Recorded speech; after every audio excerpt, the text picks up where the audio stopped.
남편은 나를 공항에 혼자 내버려 두고 떠났다.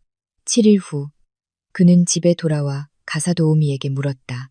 아직도 아내가 돌아오지 않았나요? 가사도우미의 대답은 그를 무너뜨렸다. 밤에 인천국제공항에 부는 바람은 바늘처럼 살을 찔렀다. 12월 서울의 추위는 부산의 상쾌한 추위와는 달랐다. 눅눅한 냉기가 두꺼운 코트의 모든 겹을 뚫고 뼛속까지 스며들었다. 나는 회색 캐리어 옆에 웅크리고 서서 도착 라운지를 스쳐 지나가는 빽빽한 차량의 행렬에 시선을 고정했다. 손목시계는 밤 11시를 훌쩍 넘기고 있었다. 2시간이나 연착된 비행으로 몸은 녹초가 되어 있었다. 육체적 피로는 마음속의 불안감에 비하면 아무것도 아니었다. 비행기에 오르기 전 태주는 마중 나오겠다고 굳게 약속했었다. 아내가 한 달이나 출장을 다녀오는데 어느 남편이 보고 싶지 않겠냐고 했다. 그 말이 진심이 아님을 알면서도 지난 3년간 자신의 집에서 외로움에 익숙해진 30살의 나 같은 여자에게는 신락 같은 희망이었다. 나는 믿었거나 믿어야 한다고 스스로를 다그쳤다. 코트 주머니 속 휴대폰이 메마르게 한 번 울렸다. 나는 서둘러 꺼내들었다. 추위에 얼어붙은 손가락이 하마터면 휴대폰을 땅에 떨어뜨릴 뻔했다. 태준에게서 온 문자였다. 갑자기 손님 접대가 생겼어. 택시 타고 먼저 들어가. 12글자. 내가 무사히 도착했는지, 피곤하지는 않은지에 대한 안부 한마디, 설명 한마디 없었다. 휴대폰 화면이 켜졌다가 칠흑 같은 어둠 속으로 외롭게 사라졌다. 지금 나의 결혼 생활처럼 나는 문자를 보았지만 울지 않았고 예전처럼 화가 나지도 않았다. 이상하게도 마음은 무서울 정도로 평온했다. 실망이 바닥에 닿으면 사람은 더 이상 마음 아파할 힘조차 남지 않는다. 태준의 손님, 이 시간에 어떤 종류의 손님일지 나는 충분히 알고 있었다. 택시 한 대가 다가와 멈췄고 나이 든 기사님이 고개를 내밀며 서울 토박이의 걱정스러운 말투로 물었다. 아가씨, 안 타요? 이 밤중에 이렇게 떨다간 감기 걸려요. 남편은 어디 가고 혼자 저러고 있나. 기사님의 무심한 질문이 남은 마지막 환상마저 깨뜨리며 찬물처럼 얼굴에 쏟아졌다. 남편은 어디 있냐고. 내 남편은 지금쯤 어느 따뜻한 방에서 다른 여자를 끌어안고 있겠지. 아내가 한겨울 추위 속에 서 있는 것은 아랑곳하지 않고 나는 캐리어를 끌고 차에 올랐다. 히터에서 나오는 따뜻한 바람이 얼굴에 닿았지만 마음속의 한기는 가시지 않았다. 평창동 고급 빌라촌으로 가주세요. 나는 잠시 망설였다. 그곳에 돌아가서 무엇을 할까? 차가운 4개의 벽과 식어빠진 저녁 식사를 마주하고 낯선 향수 냄새를 풍기며 새벽에 들어오는 남편의 차 소리를 기다려야 하나. 그 집은 오래전부터 더 이상 보금자리가 아니었다. 내 청춘과 어리석은 인내심을 가둔 금빛 새장이었다. 기사님, 목적지 바꿔서 잠실 쪽 아파트로 가주세요. 그곳은 내 가장 친한 친구, 지민의 집이었다. 나는 휴대폰을 꺼내 마지막으로 화면을 들여다보았다. 배경화면은 여전히 3년 전 우리의 결혼 사진이었다. 사진 속 나는 환하게 웃고 있었고 태주는 세련되고 멋졌다. 누구든 그 사진을 보면 내가 신데렐라가 되어 재벌가에 잘생기고 능력 있는 도련님을 만났다고 말했다. 하지만 지난 3년간 내가 그의 곁에서 그림자처럼 살아왔다는 것을 누가 알까? 나는 순종적이었고 참고 견뎠으며 며느리의 도리를 다했다. 심지어 거짓된 평화를 얻기 위해 남편의 외도를 눈감아주기까지 했다. 하지만 오늘 밤 그 순종은 죽었다. 나는 휴대폰에서 유심칩을 뺐다. 작디작은 플라스틱 조각이 손바닥 안에 놓였다. 이걸 버리거나 그저 한 구석에 치워두기만 해도 나는 태준의 세계와의 연결을 끊을 수 있었다. 사라지자. 미친 생각이었지만 머릿속에서 거부할 수 없는 유혹이 피어올랐다. 내가 사라지면 태준이 알아챌까? 그가 조금이라도 걱정할까? 아니면 짐을 덜었다며 속으로 기뻐할까? 가족한테 전화라도 한 통 해요. 그렇게 전원 꺼두면 걱정들 할 텐데. 기사님이 백미러를 통해 나를 보며 말했다. 저를 걱정해 줄 사람은 아무도 없어요, 기사님. 나는 가볍게 대답하며 유심칩을 지갑 속 작은 비밀칸에 넣고 휴대폰 전원을 완전히 껐다. 차는 마포대교를 건넜다. 희미한 가로등 불빛이 한강 수면에 부서져 반짝였다.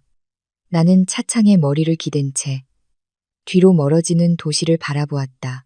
더 이상 태양그룹 부사장 강태준의 순종적인 아내 서연우가 아니었다.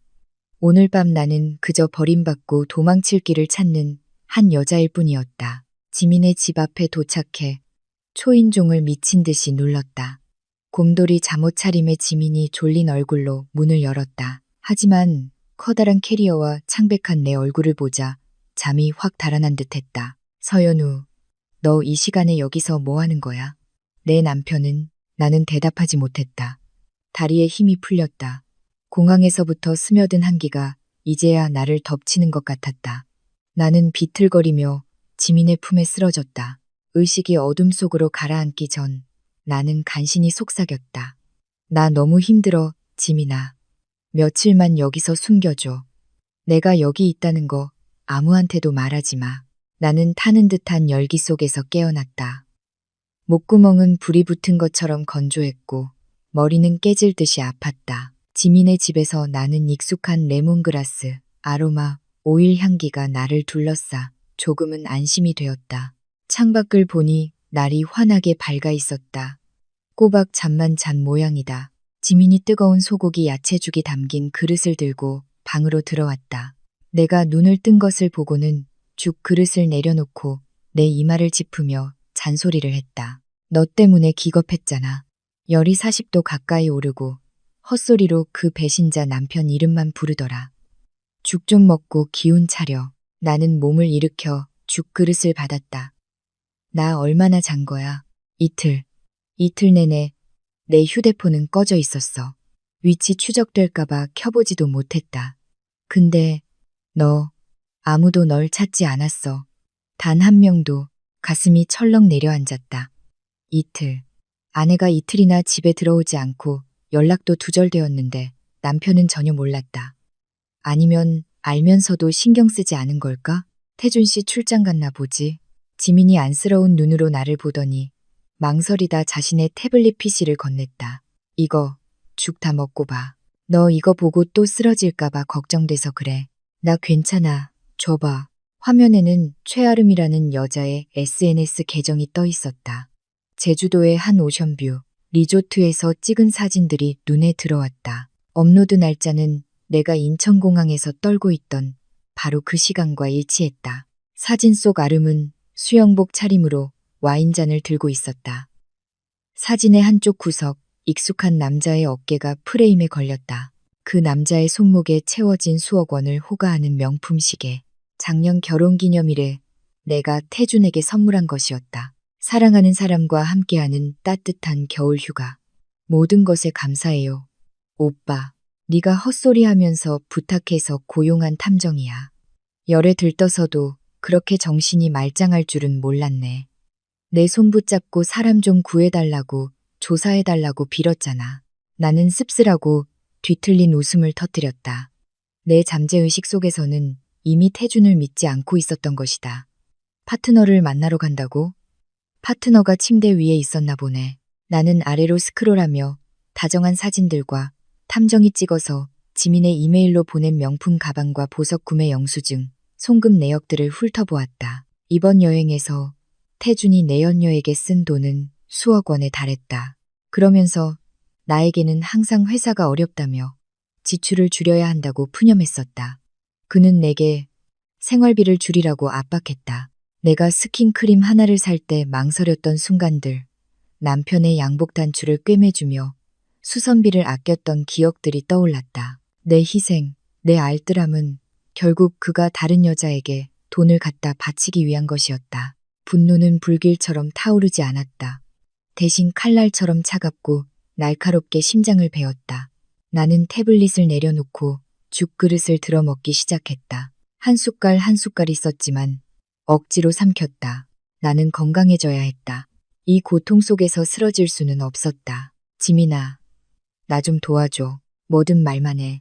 내가 다 해줄게. 이 증거들 전부 출력해줘. 그리고 권 변호사님께 연락 좀 해줘. 전쟁을 준비하고 싶어. 이후 며칠은 아파트 방의 침묵 속에서 흘러갔다. 하지만 내 머릿속에서는 거대한 폭풍이 몰아치고 있었다. 나는 휴대폰을 켜지 않았다. 유령처럼 살며 매일 보내오는 보고서를 통해 남편의 삶을 관찰했다. 셋째 날, 태준과 아름은 백화점에서 쇼핑을 했다. 그는 활짝 웃고 있었다. 내 곁에서는 오래전에 사라진 미소였다. 넷째 날, 그들은 절에 가서 인연을 빌었다. 불륜을 저지르는 자가 인연을 빈다니 가소로웠다. 다섯째 날, 태주는 아름을 데리고 고급 오피스텔을 보러 갔고 계약서는 아름의 이름으로 작성되었다. 보고서가 올 때마다 내 마음은 조금씩 더 굳어졌다. 처음의 고통은 점차 경멸로 변해갔다. 내가 온 마음을 다해 사랑했던 남자는 이제 위선과 거짓으로 가득 찬 추악한 본 모습을 드러내고 있었다. 여섯째 날까지도 태주는 서울로 돌아오지 않았다. 그는 내 존재를 완전히 잊은 듯했다. 아마 내가 늘 그랬던 것처럼 평창동 집 침실에 틀어박혀 삐져 있을 거라 생각했겠지. 그는 내 순종과 인내를 너무나 자신했다. 그는 내가 유리장 안의 인형처럼 그가 놓아둔 자리에 가만히 앉아 감히 반항하지 못할 것이라 믿었다. 하지만 그 인형은 오늘 깨져버렸다. 연우야, 권 변호사님이 이 정도 증거면 네가 소송에서 이기기에 충분하대. 근데 너 정말 괜찮겠어? 강태준네 집안 세력이 장난 아니잖아. 아버지가 가만히 안 있을 텐데. 나는 지민을 보며 단호한 눈빛으로 말했다. 나 이제 잃을 거 없어, 지민아.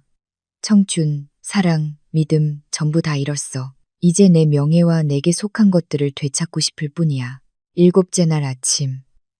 나는 창가에 앉아 고층 빌딩 위로 비추는 희미한 겨울 햇살을 바라보았다. 마음속에서 이상한 긴장감이 차올랐다. 오늘은 태준이 그룹 송년회에 참석해야 하는 날이었다. 관례에 따라 행복한 가정의 이미지를 유지하기 위해 아내를 동반해야 했다. 그때가 바로 그가 집으로 돌아올 시간이었다. 그리고 그가 그 집이 일주일 내내 텅 비어 있었다는 사실을 깨닫게 될 순간이었다. 나는 태준의 얼굴을 상상해 보았다. 당황할까? 아니면 분노할까? 궁금하던 차에 지민의 전화가 울렸다. 화면에 뜬 박 여사님이라는 이름. 나는 가사도우미 아주머니에게 무슨 일이 생기면 지민에게 연락하라고 일러두었었다. 그 집에서 내가 유일하게 믿는 사람이었다. 나는 지민에게 스피커폰으로 받으라고 손짓했다. 박 여사님의 목소리는 두려움으로 떨리고 있었다. 지민 씨, 도련님이 돌아오셨어요.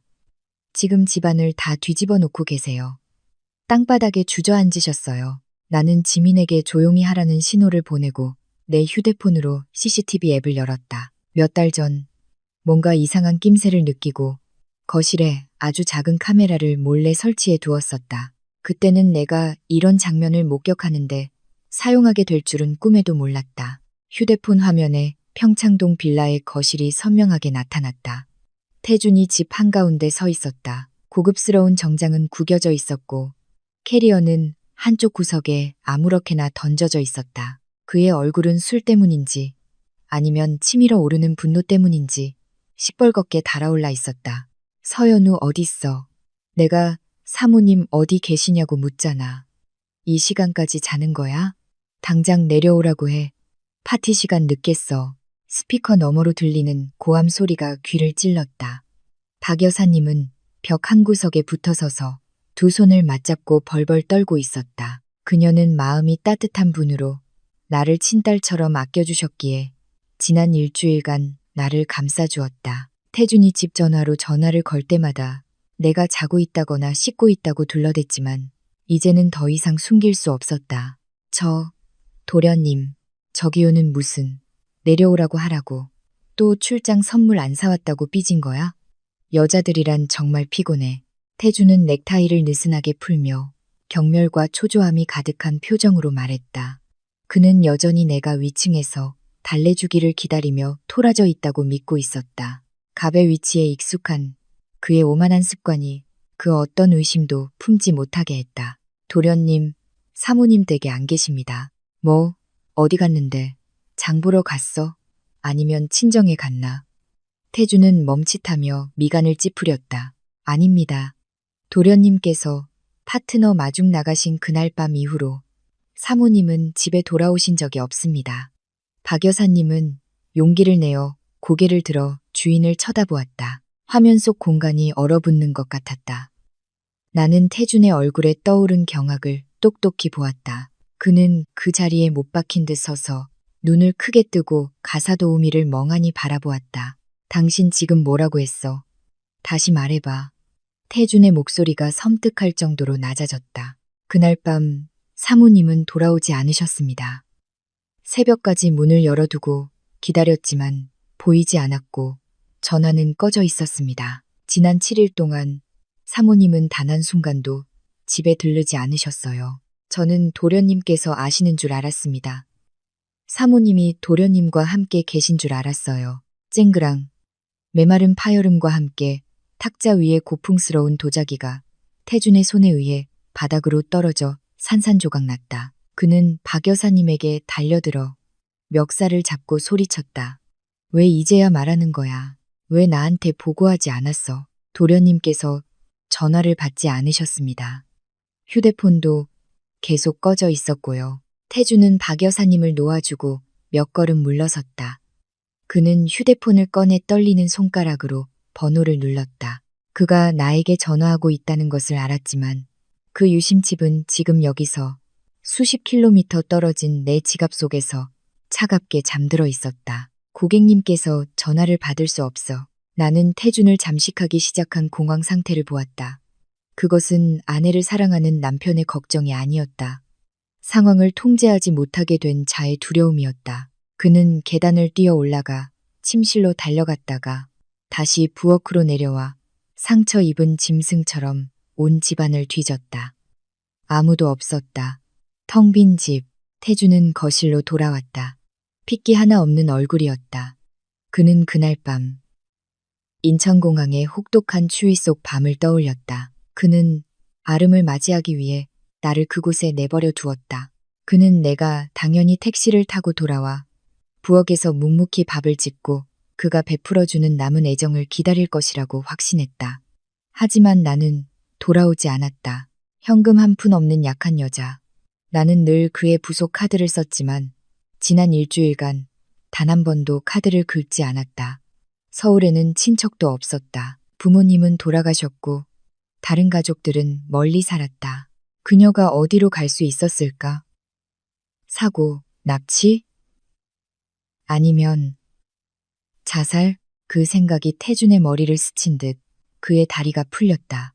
그는 비틀거리다 깨진 도자기 조각들 옆 바닥에 그대로 무릎을 꿇고 주저앉았다. 그는 두 손으로 머리를 감싸쥐고 정성껏 손질한 머리카락을 헝클어뜨렸다. 아니야, 그럴 리가 없어. 그가 중얼거렸다. 나는 화면 속에서 무너져 내리는 남자를 보며 통쾌함과 씁쓸함이 뒤섞인 감정을 느꼈다.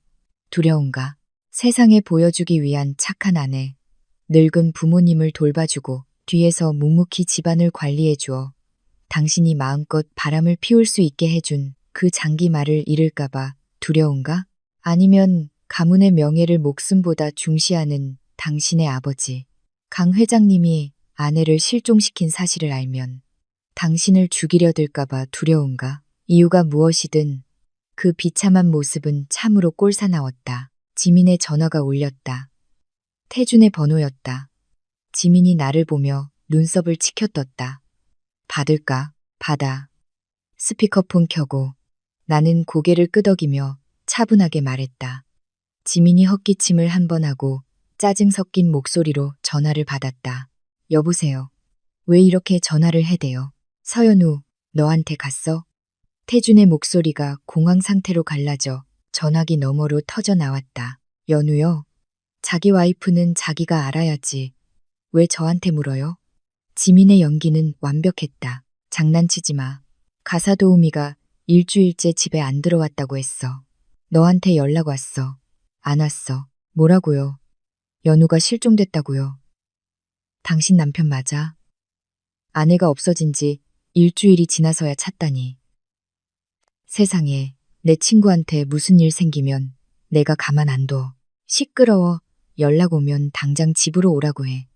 아무것도 탓하지 않을 테니까. 제발 오라고만 전해. 태주는 소리쳤지만 떨리는 목소리는 그의 두려움을 고스란히 드러냈다. 몰라요.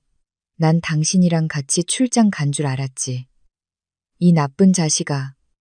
지민은 전화를 끊고 나를 향해 득에양양하게 웃었다. 내 연기 어땠어? 저놈 아주 혼쭐이 났겠지. 나는 웃지 않았다. CCTV 화면을 다시 들여다보았다. 태주는 여전히 바닥에 주저앉아 있었지만 이제는 비서에게 전화를 걸어 병원과 영안실을 수소문하라고 소리치고 있었다. 이 숨바꼭질 놀이를 끝낼 시간이 되었다. 더 이상 죄인처럼 숨어 지내고 싶지 않았다. 나는 피해자였고 당당하게 빛으로 걸어 나가야 했다. 지민아, 준비해. 저 사람 곧 내 집도 기억해낼 거야. 조만간 여기로 쳐들어올게 분명해. 만나려고. 만나야지. 이 증거들을 마주하고도 과연 걱정하는 남편 연기를 얼마나 더 할 수 있을지 봐야겠어. 나는 자리에서 일어나 옷매무새를 가다듬고 책상 위에 사진 뭉치를 집어들었다. 내 눈빛은 칼날처럼 차가웠다. 문이 부서져라. 두드리는 소리와 함께 초인종이 요란하게 울렸다. 태주는 내 생각보다 빨리 도착했다. 두려움이 그를 평창동에서 여기까지 날아오게 한 모양이었다. 나는 심호흡을 했다. 평정을 찾기 위해서가 아니라 치밀어 오르는 경멸을 억누르기 위해서였다. 나는 지민에게 고개를 끄덕였다. 문 열어. 문이 열리자마자 태준이 폭풍처럼 밀고 들어왔다. 그의 모습은 처참할 정도로 흐트러져 있었다. 넥타이는 비뚤어져 있고 머리는 헝클어졌으며 두 눈은 핏발이 서 있었다. 소파에 태연하게 앉아있는 나와 눈이 마주친 순간 그의 몸이 굳었다. 그 순간 나는 그의 얼굴에 안도감이 스치는 것을 보았지만 그것은 곧 익숙한 분노로 바뀌었다. 가부장적인 본능이 그 어느 때보다 강하게 솟아올랐다. 그는 내 앞으로 달려와 내 얼굴에 대고 손가락질하며 소리쳤다. 너 지금 무슨 짓이야? 내가 너 찾느라 미치는 줄 알았어? 전화기 끄고 일주일 동안 집 나가서 여기서 숨어 있었던 거야? 이 집안을 아주 뒤집어 놓으려고 작정했어. 그의 고함 소리가 지민의 작은 거실에 울려 퍼졌다. 예전의 나였다면 몸을 움츠리고 고개를 숙여 미안하다고 조용히 설명했을 것이다. 하지만 오늘 나는 허리를 꼿꼿이 세운 채 앉아 국화차 한 잔을 들어 조용히 한 모금 마셨다.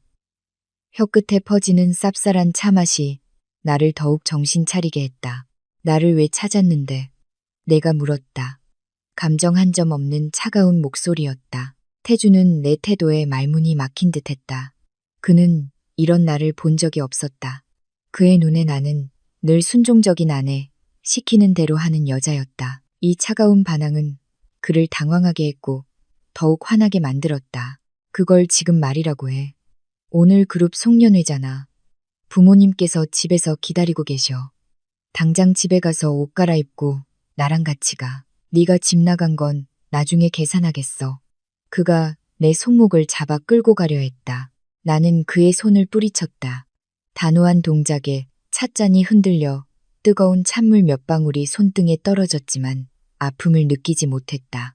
난 어디에도 안 가. 그리고 난 더 이상 당신 명령을 들을 당신 아내가 아니야. 태주는 눈을 동그랗게 뜨고 나를 쳐다보았다. 너 뭐라고 했어? 미쳤어? 아니면 지민이 저 야이 뭘 부추긴 거야? 당장 집으로 가. 지민이 팔짱을 끼고 벽에 기대어 비웃었다. 이봐요, 강태준 씨.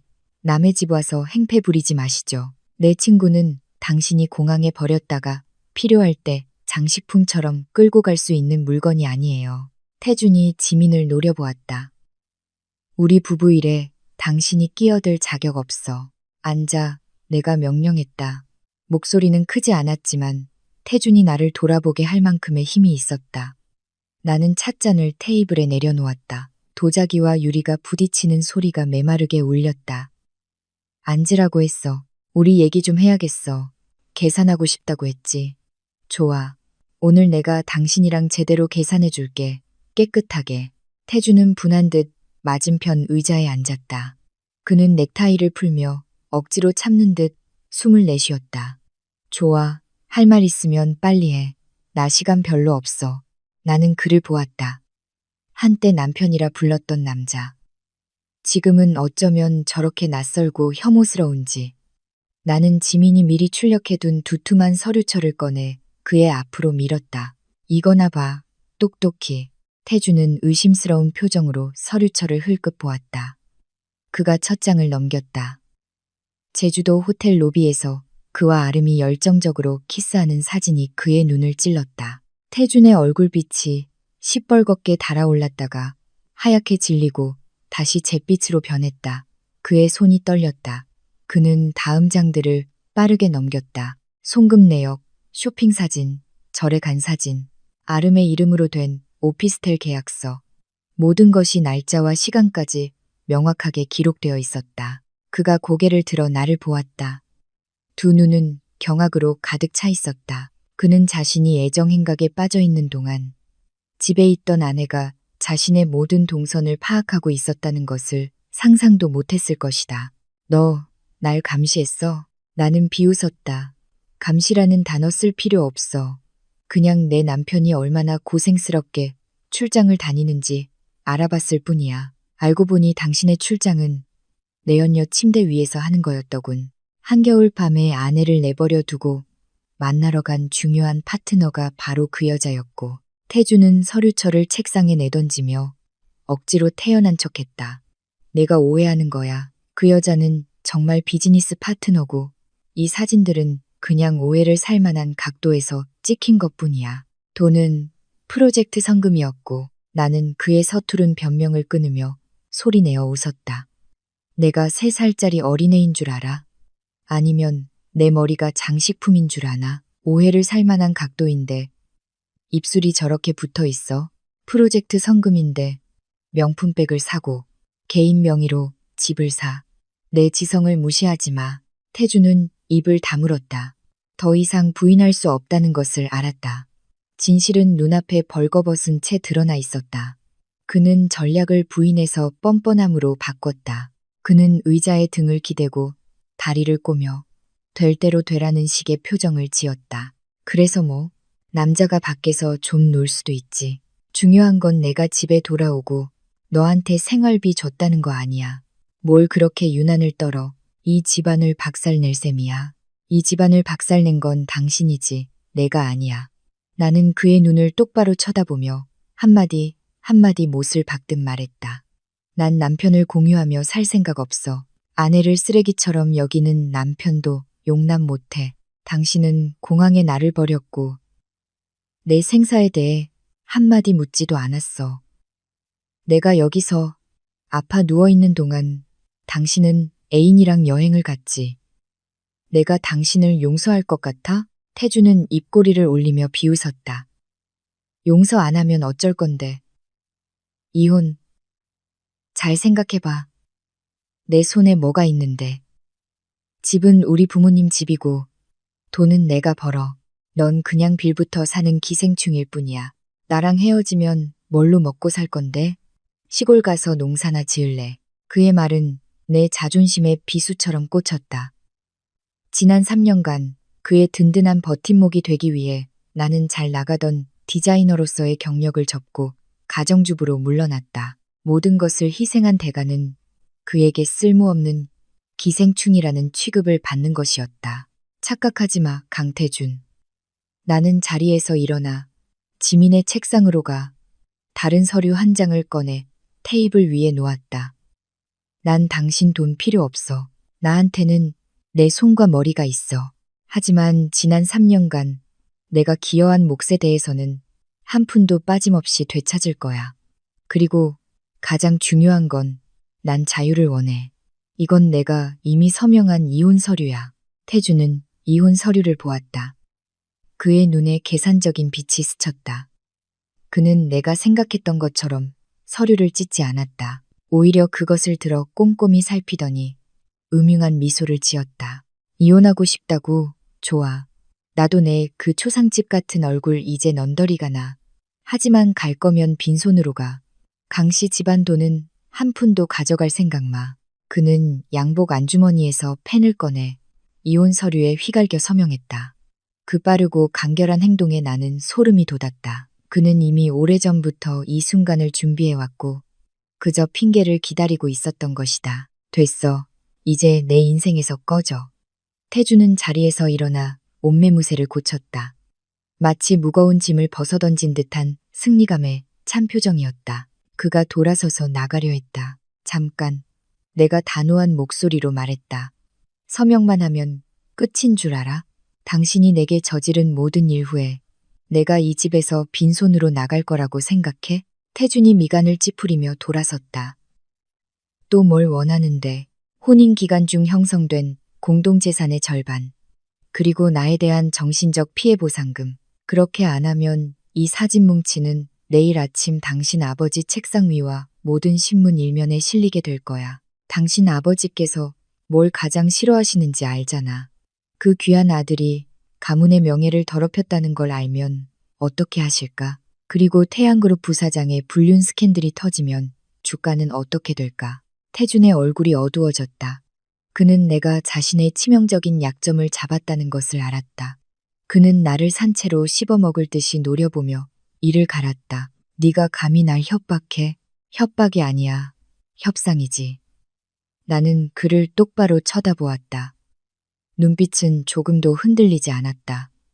이 전쟁은 이제 막 시작되었을 뿐이다. 태주는 분노로 가슴을 들썩이며 나를 노려보았지만 함부로 행동하지는 못했다.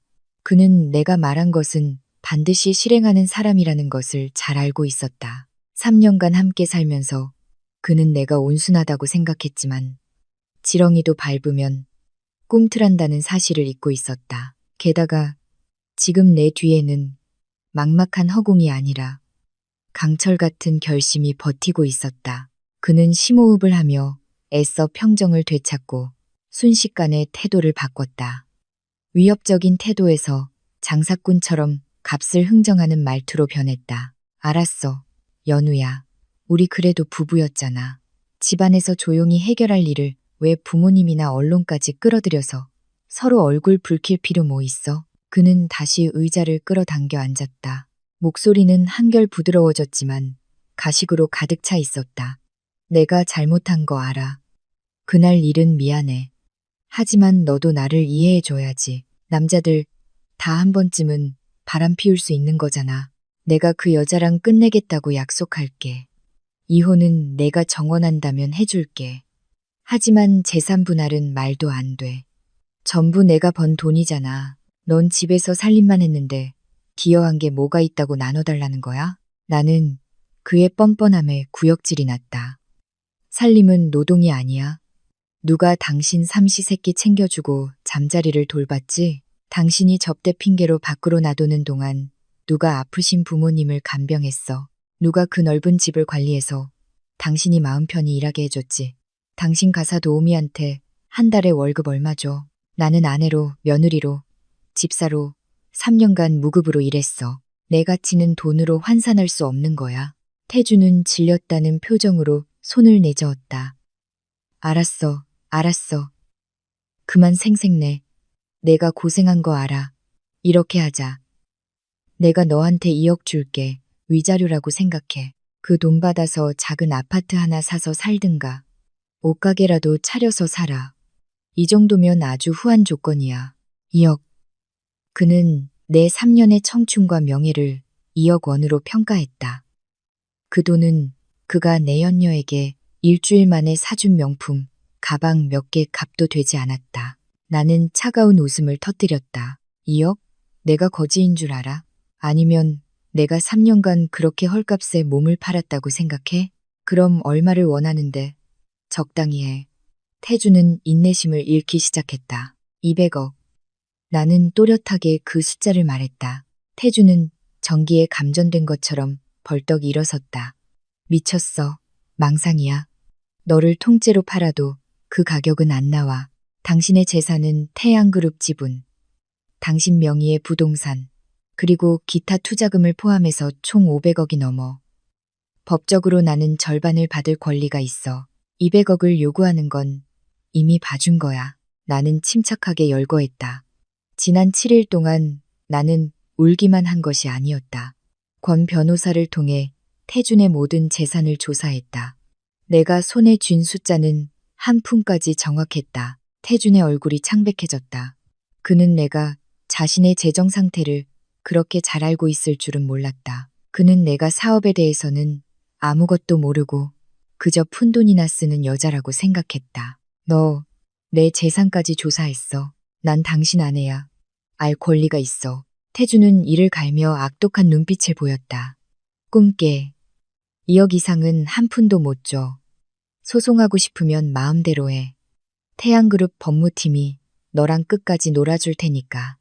돈도 없고 권력도 없는 네가 뭘로 나랑 싸우겠다는 거야. 그는 서류 가방에서 다른 이혼 서류를 꺼냈다. 이 서류는 그에게 전적으로 유리한 조항들로 훨씬 더 치밀하게 작성되어 있었다. 여기에 서명해 2억 받고 꺼져. 그러지 않으면 넌 빈손으로 쫓겨나고 사회적으로 매장될 거야. 내가 이 사회 전체에 네가 얼마나 문란하고 돈에 눈이 멀어 남자를 따라 집 나간 여자인지 알려줄 테니까. 태준의 비열함은 바닥을 쳤다. 그는 나를 막다른 길로 몰기 위해 가장 더러운 수단까지 서슴지 않았다. 하지만 그는 틀렸다.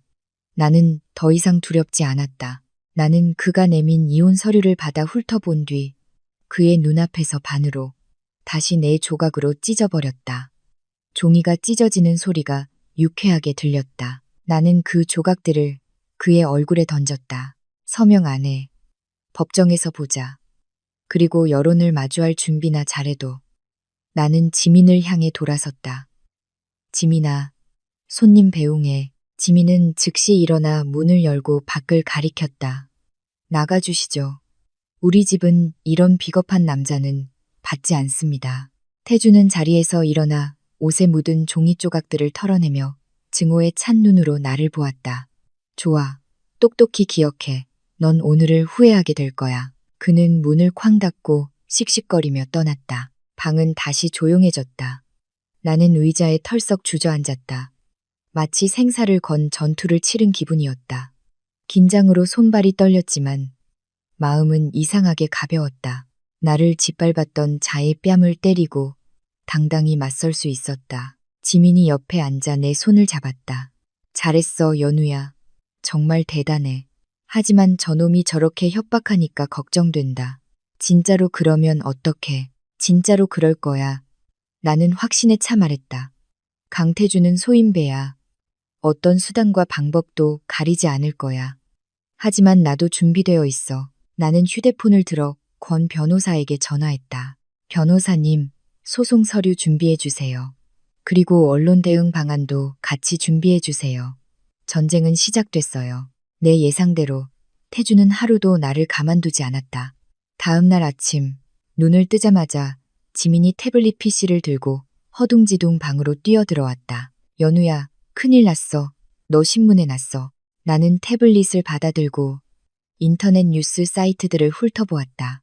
눈에 들어온 것은 자극적인 제목의 기사들이었다. 태양그룹 부사장 부인, 7일간 외간 남자와 밀월여행, 아픈 남편 내팽개쳐, 재벌가 결혼 생활에 이면, 아내의 외도와 남편의 인내, 태양그룹 사모님의 비밀 애인 드러나. 기사 아래에는 서툴지만 악의적인 합성 사진들이 첨부되어 있었다. 그들은 내가 대학 시절 남자 동창과 함께 찍은 사진에서 동창의 얼굴을 모자이크 처리하여 의심스러운 분위기를 연출했다. 기사 내용은 터무니없는 날조였다. 내가 사치스럽고 가정을 등한시했으며 결정적으로 지난 7일간 애인과 여행을 떠나기 위해 실종 소동을 벌였다는 것이었다. 태주는 집에서 걱정하며 나를 찾아 헤맸다고 했다. 여론은 즉시 들끓었다. 나를 향한 욕설과 비난 댓글이 빗발쳤다. 배가 불렀네. 저렇게 잘생기고 돈 많은 남편 두고 바람을 펴. 신데렐라는 무슨. 원래 그런 여자였네. 이런 여자는 사회에서 매장시켜야 해. 나는 그 글자들을 읽으며 수천 개의 바늘이 살을 찌르는 듯한 고통을 느꼈다. 마음의 준비를 했음에도 세상의 잔인한 혀는 나를 어지럽게 만들었다. 태주는 더러운 여론전을 펼쳐 나를 피해자에서 가해자로 둔갑시키고 있었다. 재산 분할 없이 이혼할 명분을 만들고 동시에 자신은 비련의 남편 이미지를 지키기 위해서였다. 미친놈. 어떻게 이렇게 뻔뻔하게 거짓말을 할 수가 있지? 지민이 분노하며 베개를 바닥에 내던졌다. 진정해, 지민아. 나는 태블릿을 내려놓고 심호흡을 했다. 저놈은 내가 당황하고 두려워서 물러서길 바라는 거야. 그 덫에 걸리지 않을 거야. 나는 권 변호사에게 전화했다. 수화기 넘어 변호사님의 목소리는 여전히 침착했다. 기사 보셨습니까? 걱정 마십시오. 저쪽에 이런 수를 예상하고 있었습니다. 지금 바로 반격 시작하겠습니다. 네, 변호사님만 믿겠습니다. 2시간 후 다른 정보들이 인터넷에 퍼지기 시작했다.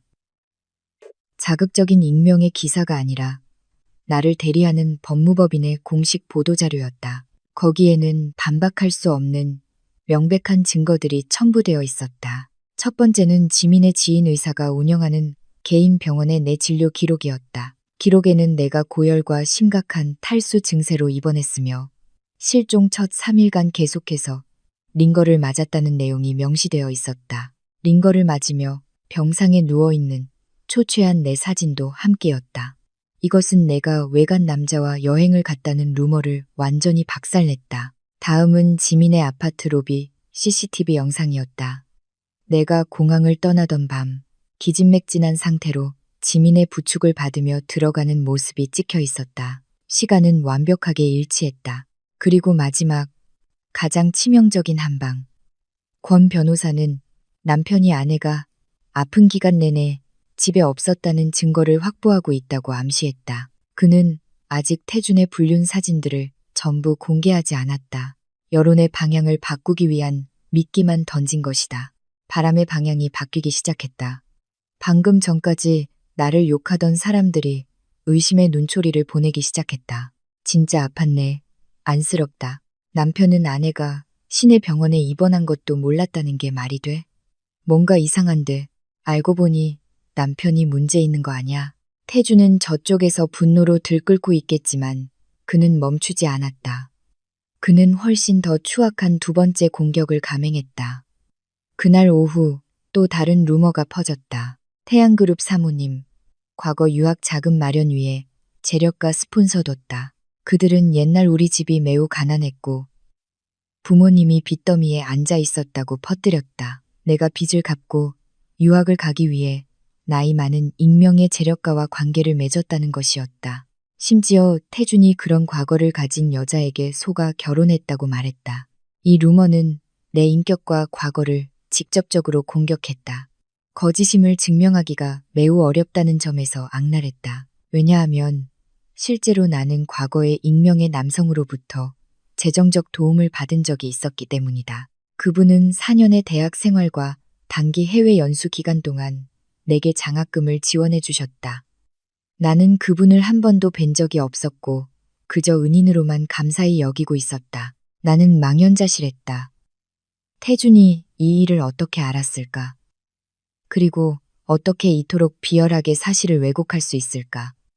내 휴대폰은 모르는 번호로 계속 울렸다. 분명 기자들이었다. 나는 전원을 끄고 방구석에 웅크리고 앉았다. 무력감이 스며들었다. 내가 아팠다는 것, 태준이 바람을 피웠다는 것은 증명할 수 있다. 하지만 내 은인이 누구인지도 모르는 상황에서 과거의 결백을 어떻게 증명할 수 있을까? 지민이 옆에 앉아 내 어깨를 감쌌다. 연우야, 무서워하지 마. 떳떳하면 두려울 거 없어. 하지만 난 그분이 누군지 몰라. 지민아, 만약 그분에게 정말 나쁜 의도가 있었다면, 이제 와서 태준이 이걸 들추어내면 난 어떡해? 내가 절망에 빠져 있을 때 초인종이 울렸다. 나는 깜짝 놀랐다. 기자들이 여기까지 찾아온 걸까? 지민이 현관문 렌즈로 밖을 내다보더니 눈을 동그랗게 뜨고 돌아왔다. 연우야, 내 시아버지셔. 강 회장님, 나는 얼어붙었다. 시아버지. 태양그룹의 회장이자 강씨 집안의 가장 큰 권력자. 태준이 늘 두려워하는 그분. 그는 지금 해외 출장 중이 아니었던가. 왜 여기에 나를 꾸짖기 위해 가문의 명예를 더럽혔다고, 아니면 이혼 서류에 도장을 찍으라고 압박하기 위해 문 열어줘. 나는 떨리는 목소리로 말했다. 어차셔도 마주해야 할 일이었다. 문이 열리고 강 회장님이 들어섰다. 크고 위험 있는 체구, 백발의 머리카락, 하지만 여전히 날카로운 눈빛. 그의 뒤에는 비서와 권 변호사님이 따라오고 있었다. 나는 권 변호사님을 보고 놀랐다. 그는 나를 안심시키려는 듯 가볍게 고개를 끄덕였다. 아버님 오셨어요. 나는 고개를 숙였다. 강 회장님은 나를 보았다. 그의 눈빛에는 분노 대신 안타까움이 서려 있었다. 그는 다가와 내 어깨에 손을 얹고 낮고 따뜻한 목소리로 말했다. 많이 야위었구나. 미안하다, 얘야. 내가 너무 늦게 돌아왔다. 나는 무슨 영문인지 몰라 어리둥절했다. 아버님께서 저에게 사과를. 강 회장님은 비서를 돌아보았다. 즉시 기자회견을 준비하게. 내가 직접 그 하이에나 같은 놈들과 이야기하겠네. 그리고 그는 나를 보며 나를 아연실색하게 만든 한마디를 던졌다. 내 철없는 아들놈이 제 은인을 어떻게 모함하는지 한번 지켜보자꾸나. 내가 과거에 만났다는 그 스폰서, 바로 나다. 지민의 거실이 강 회장님의 고백에 흔들리는 듯했다. 나는 그 자리에 못 박힌 듯 서서 귀가 멍해지며 내가 잘못 들었나 싶었다. 내 앞에 서 있는 이 권력 있는 남자. 지난 3년간 내가 항상 공경하며 아버님이라 불렀던 사람. 늘 엄격한 거리를 두어 나를 어렵게 만들었던 그가 내 인생을 바꾸어 놓은 익명의 은인이었다니. 나는 강 회장님을 보았다. 입술이 떨려 말이 나오지 않았다. 10년 전의 기억이 밀려왔다. 당시 아버지가 사고로 갑작스럽게 돌아가시면서 어머니와 나는 거액의 빚과 생계의 부담을 떠안게 되었다. 미대에 가겠다는 내 꿈은 사라질 위기에 처했다. 그때 연기연치라는 이름의 장학재단이 나타나 내가 공부를 열심히 한다는 단 하나의 조건으로 모든 학비와 생활비를 지원해 주었다. 나는 감사 인사를 전하기 위해 그 재단 뒤에 있는 사람을 항상 찾아다녔지만 모든 정보는 철저히 비밀에 붙여져 있었다. 아버님, 어째서 저를 도와주셨어요. 그리고 왜 한 번도 말씀하지 않으셨어요? 강 회장님은 한숨을 쉬며 소파에 앉았다. 그의 시선은 먼 과거를 향했다. 내 아버지와 나는 전장에서 생사를 함께한 전우였다. 그때 나는 그에게 목숨 빚을 졌지. 내 아버지가 돌아가셨을 때 너희 가족에게 보답하고 싶었지만 내 어머니 자존심에 상처를 줄까봐 직접 나서지 못하고 장학재단을 세운 것이다. 네가 우리 집 며느리로 들어오던 날 나는 정말 기뻤다. 내 아들이 나를 대신해 평생 너를 돌봐줄 거라 믿었지. 그런데 그는 주먹을 꽉 쥐었다. 주름진 손등에 핏줄이 섰다. 늙은 아버지의 얼굴에 실망과 분노가 역력했다. 그 못난 놈이 내 명예를 더럽히고 심지어 과거의 은혜까지 끄집어내 추악한 이야기로 꾸며내다니. 그놈은 너뿐만 아니라 이 애비를 모욕한 것이다. 권 변호사님이 그때 입을 열었다. 침착하지만 단호한 목소리였다. 회장님, 모든 준비가 끝났습니다. 기자회견은 1시간 후 신라 호텔에서 열립니다. 서둘러 가셔야 합니다. 강 회장님은 고개를 끄덕이고 일어나 옷매무새를 바로 했다. 그는 나를 보며 단호한 눈빛으로 말했다. 연우야, 나랑 같이 가자. 오늘 내가 내 억울함을 풀어주겠다. 이 강민철의 며느리를 함부로 건드릴 수 있는 사람은 아무도 없다. 내 친아들이라 할지라도 나는 그를 보며 눈물을 쏟았다. 서러움의 눈물이 아니라 감사함의 눈물이었다. 내가 가장 외롭고 절망적일 때 나를 지켜주러 나선 사람은 가장 예상치 못한 사람이었다. 신라 호텔은 기자들로 가득 찼고 플래시가 쉴 새 없이 터졌다. 태준도 그곳에 있었다. 그는 맨 앞줄에 의기양양한 표정으로 앉아 있었다. 옆에는 그의 변호사가 있었다. 아마 그는 아버지가 자신의 뒤처리를 해주러 혹은 최소한 그룹의 명성을 지키기 위해 나를 침묵시키러 돌아왔다고 생각했을 것이다. 강 회장님이 나와 함께 들어서자 회견장은 물을 뿌린 듯 조용해졌다. 태주는 얼어붙었고 입가의 미소가 사라졌다. 그는 벌떡 일어나 더듬거렸다. 아버지, 왜 저 여자랑 같이? 강 회장님은 대답하지 않고 내 손을 잡고 연단으로 직행했다. 그는 마이크 앞에 서서 회견장을 한번 훑어보았다. 거대 그룹 총수의 위험에 모두가 숨을 죽였다. 나는 태양그룹 회장 강민철입니다. 오늘 저는 기업가로서가 아니라 한 사람의 아버지로서 그리고 한 사람의 아저씨로서 이 자리에 섰습니다. 그의 목소리는 또렷하게 울려 퍼졌다. 지난 며칠간 제 며느리 서연우에 대한 악의적인 소문이 많았습니다. 아이가 바람을 피웠다. 가정을 등한시했다. 과거가 깨끗하지 못하고 스폰서가 있었다는 말들이 있었죠. 오늘 저는 이 모든 것이 날조된 허위 사실임을 분명히 밝힙니다. 회견장이 웅성거렸다. 태준의 얼굴은 핏기 하나 없었다. 그가 무대 위로 뛰어오르려 했지만 강 회장님의 경호원들에게 저지당했다. 연우가 7일간 집을 나갔던 것은 남편의 외도 사실을 알고 너무나 큰 충격을 받았기 때문입니다. 강 회장님의 신호에 뒤편의 대형 스크린에 태준과 아름이 제주도에서 찍은 사진들이 나타났다. 송금내역, 다정한 문자 메시지들, 카메라 셔터 소리가 다시 빗발쳤다. 기자들은 태준에게로 몸을 돌려 비난의 화살처럼 렌즈를 들이댔다. 그리고 스폰서에 관해서는 강 회장님은 잠시 말을 멈췄다. 그의 목소리는 감정에 젖어 낮아졌다. 그 스폰서는 바로 접니다. 연우의 아버지는 제 목숨을 구해준 은인입니다. 제가 아이의 학업을 지원한 것은 전우의 정을 갚기 위함이었습니다. 저는 연우를 친딸처럼 여겼습니다. 그런데 제 어리석은 아들놈이 감히 그것을 이용해 아내의 명예를 더럽히고 제 아비까지 모욕했습니다. 강 회장님은 분노로 불타는 눈으로 태준을 돌아보았다. 강태준, 이리 올라와. 태준은 발을 휘청이며 떨면서 무대로 올라왔다. 그는 고개를 숙인 채 아버지의 눈도 카메라 렌즈도 감히 쳐다보지 못했다. 짝, 하늘이 울리는 듯한 소리가 났다. 강 회장님은 태준의 뺨을 세게 때렸고 그는 비틀거리며 쓰러질 뻔했다. 회견장은 경악으로 술렁였다. 이건 내가 내 장인어른을 대신해서 때리는 것이다. 이 배은망덕한 놈. 나한테는 너처럼 비겁한 아들 없다. 강 회장님은 태준의 얼굴을 가리켰다. 그의 목소리는 분노로 떨렸다. 오늘부로 너의 부사장직을 해임한다. 집에 가서 자숙해. 그리고 연우야, 네가 이혼을 원한다면 나는 전적으로 지지한다. 너는 저런 놈보다 100배는 더 좋은 남자를 만날 자격이 있다. 나는 수백 명의 사람들 앞에서 고통과 굴욕감에 얼굴을 감싸고 있는 태준을 보았다. 내 마음속에는 더 이상 어떤 감정도 남아있지 않았다.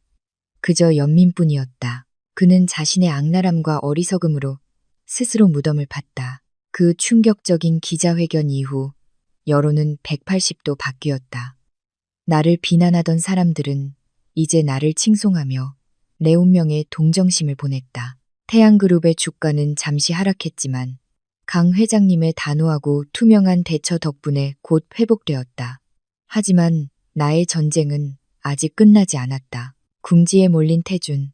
상처 입은 짐승은 가장 위험한 법이다. 연말에 서울가정법원은 사람들로 붐볐다. 나와 태준의 이혼 재판은 언론의 특별한 주목을 받았다. 강 회장님이 내 편에 섰지만 법적으로 태준은 여전히 많은 재산을 개인 명의로 보유하고 있었고 쉽게 포기할 리 없었다. 법정에서 태준은 훨씬 초췌해 보였다. 수염은 덥수룩했고 눈 밑은 검게 변해 있었다. 예전의 오만함은 사라졌지만 그 대신 끈질긴 계산이 자리 잡고 있었다. 그는 수천억대 이혼, 소송 전문 변호사를 고용하여 내가 요구한 재산의 절반을 주지 않으려 필사적이었다.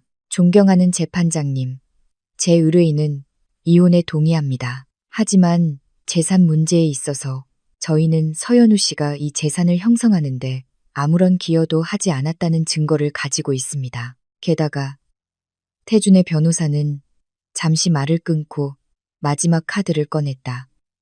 제 의뢰인은 현재 다른 생명에 대한 책임이 있습니다. 강태준 씨의 현재 여자친구인 최아름 씨가 임신 중입니다.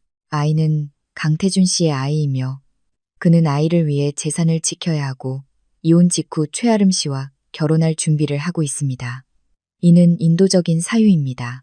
부디 아이의 권익을 보장하기 위해 서연우 씨의 재산 분할 몫을 줄여주시길 간곡히 부탁드립니다. 법정안이 술렁였다. 태주는 책임감 있는 아버지.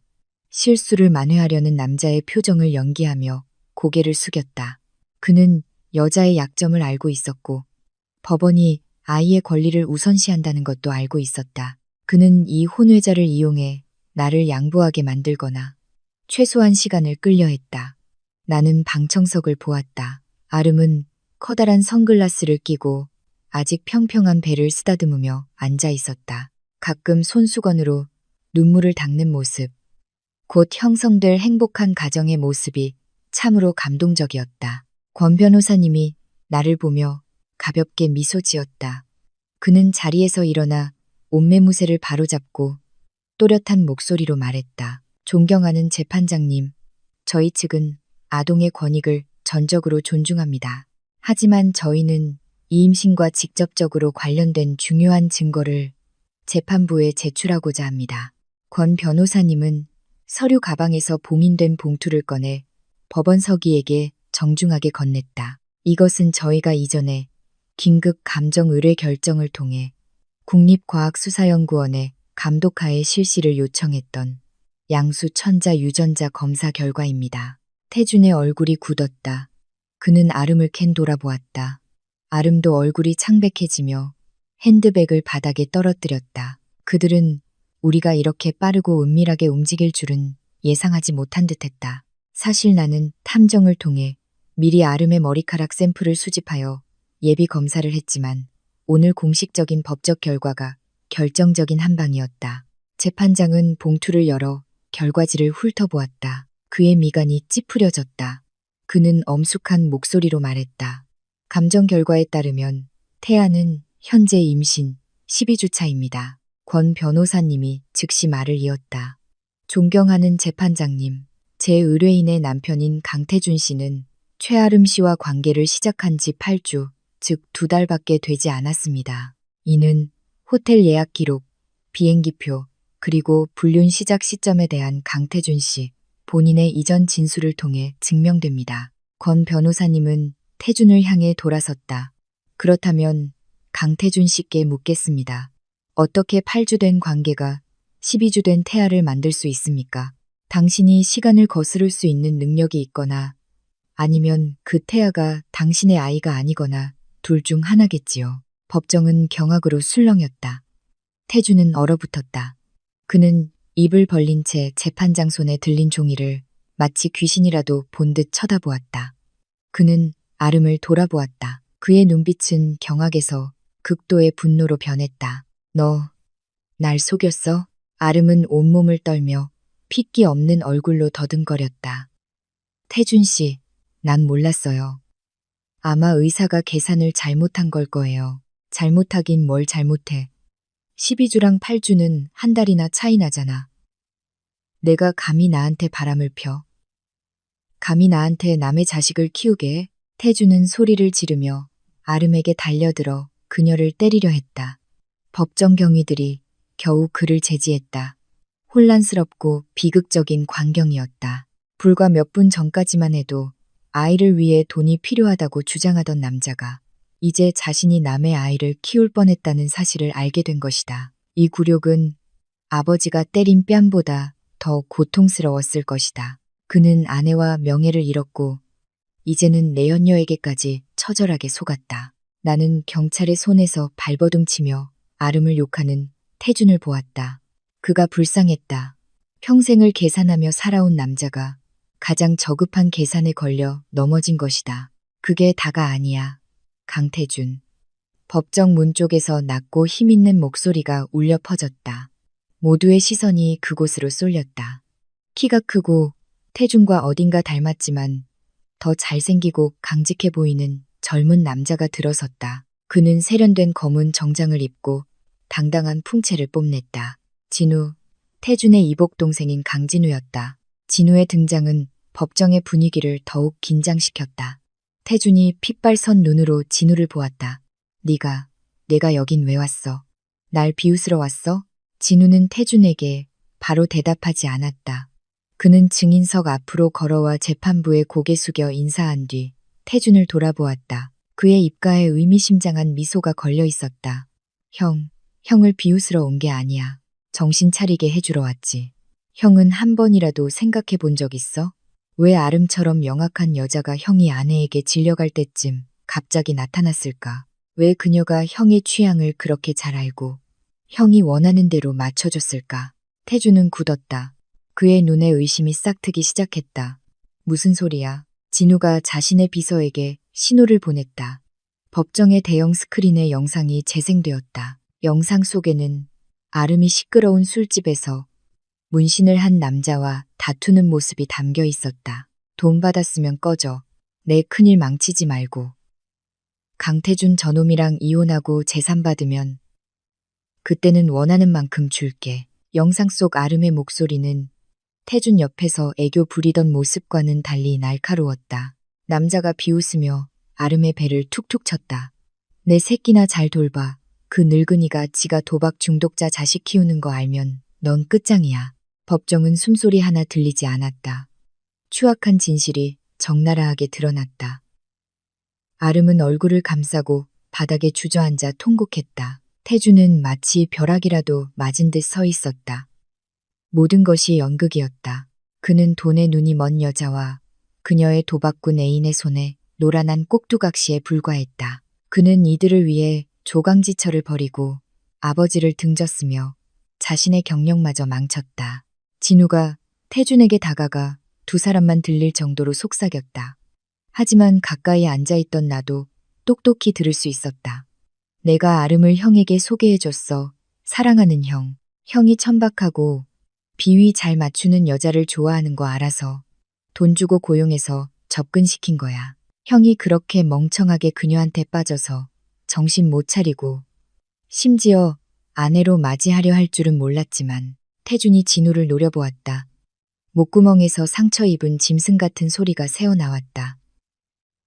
내가 날 함정에 빠뜨렸어. 왜 나한테 그랬어? 우린 형제잖아. 형제. 진우가 크게 웃었다. 씁쓸하고 비통한 웃음이었다. 10년 전 아버지가 뇌졸중으로 쓰러져 3개월간 혼수 상태에 빠져 계셨을 때 우리 어머니는 형과 형의 어머니에게 심장 수술비를 빌려달라고 저택 문 앞에서 무릎 꿇고 빌었어. 어머니는 아버지 건강에 해가 될까봐 차마 알리지 못하고 당신들에게 애원했지. 근데 당신들은 뭐라고 했어? 아버지한테는 철저히 숨기고 사람 시켜서 우리 모자를 개쫓듯 쫓아냈지. 우리를 기생충이라고 죽든 살든 상관없다고 했잖아. 어머니는 제때 치료받지 못해서 고통 속에서 돌아가셨어.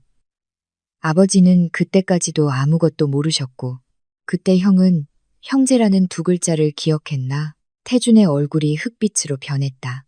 과거의 어두운 기억이 밀려왔다. 그때 그와 그의 어머니 강 회장님의 본처는 강 회장님이 의식을 잃은 사이 진우 모자를 무정하게 내쫓았다. 진우는 10년간 그 한을 품고 조용히 노력하며 자신만의 사업을 일구고 오늘을 기다려왔다. 나는 어머니 묘 앞에서 맹세했어. 언젠가 어머니의 모든 것을 되찾겠다고. 그리고 오늘 난 해냈어. 형은 아내를 잃었고 가짜지만 자식도 잃었어. 직위도 명예도 잃었지. 형은 이제 아무것도 없어. 강태준. 진우는 말을 마치고 돌아서서 걸어나갔다. 법정 한가운데 완전히 무너진 태준을 남겨두고 그는 더 이상 소리치거나 욕할 힘도 없어 보였다. 그는 바닥에 주저앉아 텅 빈 눈으로 허공을 응시했다. 한 인간의 몰락은 때로 거창한 칼과 망치가 아니라 진실 하나만으로도 충분했다. 잔인할 정도로 무자비한 진실. 재판은 그 후 빠르게 끝났다. 태준의 외도와 혼인 파탄의 책임에 대한 명백한 증거들. 그리고 강 회장님의 지지에 힘입어 법원은 내 손을 들어주었다. 나는 공동재산의 50%를 분할받았고 여기에는 평창동 빌라와 강 회장님이 태준의 지분을 매각하도록 압력을 넣어 마련된 100억 원의 현금이 포함되었다. 나는 법원을 나와 서울 겨울의 차가운 공기를 깊이 들이마셨다. 자유. 마침내 나만의 하늘을 되찾았다.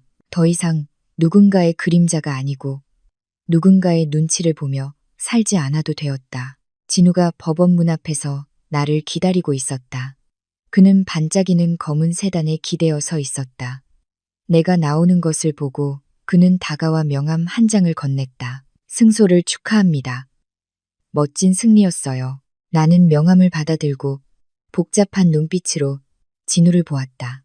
아름의 정체를 밝혀줘서 고마워요. 하지만 당신이 그런 건 나를 위해서가 아니라 당신의 복수를 위해서였다는 걸 알아요. 나도 당신의 복수극에 이용된 하나의 말이었을 뿐이죠. 그렇죠? 진우는 나를 보았다. 그의 눈에 잠시 놀라움이 스쳤다가 이내 존중의 빛으로 바뀌었다. 그는 부인하지 않고 솔직하게 고개를 끄덕였다. 맞아요.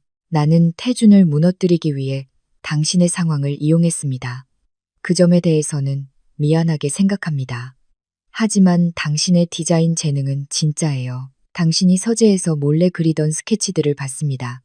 영혼이 있었어요. 그는 내 손에 들린 명함을 가리켰다. 별의 바다는 내가 부산에 새로 설립한 패션 회사입니다. 나는 당신처럼 독창적인 사고와 섬세한 감각을 가진 크리에이티브 디렉터가 필요해요. 서울은 당신에게 너무 좁고 슬픈 기억이 많아요. 부산으로 가요. 그곳이야말로 당신이 빛날 자격이 있는 하늘입니다. 나는 명함에 금박으로 새겨진 별의 바다, 부산이라는 글자를 보았다. 부산, 빛의 도시. 대학 시절 그토록 가고 싶었지만 결혼 때문에 접어야 했던 꿈의 장소. 생각할 시간을 주세요. 물론이죠. 부산에서 기다리겠습니다. 진우는 미소를 지었다. 이번 미소에는 더 이상 비밀스럽고 위험한 기운이 없었다. 진심에서 우러나오는 따뜻함이 있었다. 그는 차문을 열고 들어가 쏜살같이 사라졌다. 나를 인생의 갈림길에 남겨두고 유혹적인 재앙과 활짝 열린 미래를 앞에 둔 채 진우의 차는 붐비는 차량 행렬 속으로 사라졌지만 그의 제안은 계속 귓가에 맴돌았다. 부산, 새로운 하늘, 새로운 경력, 결혼 생활의 잿더미에서 막 빠져나온 여자에게는 모든 것이 먼 꿈처럼 들렸다. 하지만 나는 손에 쥔 명함을 다시 보았다. 희미한 겨울 햇살 아래 반짝이는 금빛이 마치 마법처럼 나를 부르는 것 같았다. 나는 마지막으로 평창동 빌라로 돌아갔다. 법원의 판결에 따라 이 집은 이제 내 소유가 되었다. 수많은 밤을 남편을 기다리며 뜬 눈으로 지새웠던 차가운 식사를 했던 그리고 태준이 돌아온 날 굴욕을 겪었던 그 넓은 거실 한가운데 서서 나는 놀랍게도 더 이상 어떤 미련도 느껴지지 않는다는 것을 깨달았다. 고통도 원망도 없이 그저 텅 빈 해방감뿐이었다. 이 집은 너무 넓고 너무 차가웠다. 잊고 싶은 기억들로 가득 차 있었다. 나는 부동산 중개인에게 전화를 걸어 즉시 매물로 내놓았다. 호숫가의 좋은 위치 덕분에 이틀 만에 구매자가 나타나 계약금을 걸었다. 성공한 젊은 사업가 부부였다. 그들은 미래의 보금자리에 대한 희망으로 반짝이는 눈으로 집을 둘러보았다. 나는 그들을 축복하며 미소를 지었다. 그들이 나와 같은 전철을 밟지 않기를 속으로 빌었다. 집을 판 돈과 이혼 후 분할받은 현금을 손에 쥐자. 물질적으로는 그 어느 때보다 부유했지만 정신적으로는 그 어느 때보다 외로웠다. 나는 돈의 일부를 아버지의 이름으로 자선재단에 기부했다. 또 다른 일부는 강 회장님께 감사와 사죄의 의미로 보냈다. 그가 내 편에 서주셨지만 이 결혼의 파탄은 늙은 아버지의 마음에 상처로 남았을 것을 알았다. 강 회장님은 돈을 받으셨지만 자신을 위해 쓰지는 않겠다고 단호히 말씀하셨다. 그는 그 돈으로 연기장학재단을 확장하여 과거의 나처럼 어려운 환경의 학생들을 더 많이 돕겠다고 하셨다. 가거라. 강 회장님은 짧은 작별 인사 자리에서 내게 말씀하셨다. 가서 너 자신을 되찾아라. 나에 대해서는 걱정하지 말고 태준이 그놈도 크게 한번 넘어졌으니 정신을 차리겠지. 그러지 못한다면 그건 그놈의 운명이다. 나는 존경하는 시아버지이자 내 인생의 가장 큰 은인인 그에게 고개 숙여 인사했다. 내가 서울을 떠나는 날 비가 부슬부슬 내렸다. 지민은 굳이 공항까지 나를 바래다 주겠다고 고집했다. 차 안에서 그녀는 평소의 씩씩한 모습과 달리 계속 훌쩍였다. 너 가면 난 누구랑 놀아. 거기 가서 건강 잘 챙기고 일 너무 무리하지 마. 괜찮은 남자 있으면 연애도 하고. 인생은 길잖아. 나는 지민의 손을 잡고 안심시키듯 미소 지었다. 알았어. 난 일하러 가는 거고 내 인생을 살러 가는 거지. 도망치는 게 아니야. 안정되면 너 초대할게. 국제선 출발 라운지에서 나는 빗물로 흐릿한 유리창 너머로 서울을 마지막으로 돌아보았다. 이 도시는 내게 고통을 주었지만 또한 성장을 주었다. 나는 젊음의 꿈으로 가득 찬 마음으로 이곳에 왔고 이제는 상처투성이지만 그 어느 때보다 강인해진 마음으로 떠난다. 나는 휴대폰을 꺼내 진우에게 전화를 걸었다. 재판 이후 내가 먼저 그에게 연락한 것은 처음이었다. 여보세요. 수화기 너머 진우의 낮고 침착한 목소리가 들려왔다. 저 공항이에요. 2시간 뒤에 부산행 비행기 타요. 나는 짧게 말했다. 수화기 저편에서 잠시 침묵이 흘렀다. 그리고 진우의 낮은 웃음소리가 들려왔다. 당신이 날 실망시키지 않을 줄 알았어요. 별의 바다에 합류한 것을 환영합니다. 김해국제공항에 사람을 보내겠습니다. 아니요, 괜찮아요. 저 혼자 갈 수 있어요. 사무실 주소만 보내주세요. 다음 주 월요일 아침에 출근하겠습니다. 나는 전화를 끊고 심호흡을 했다. 더 이상 누구에게도, 심지어 진우에게도 기대고 싶지 않았다. 낯선 도시에서 맨 처음부터 내 두 발로 걸어가고 싶었다.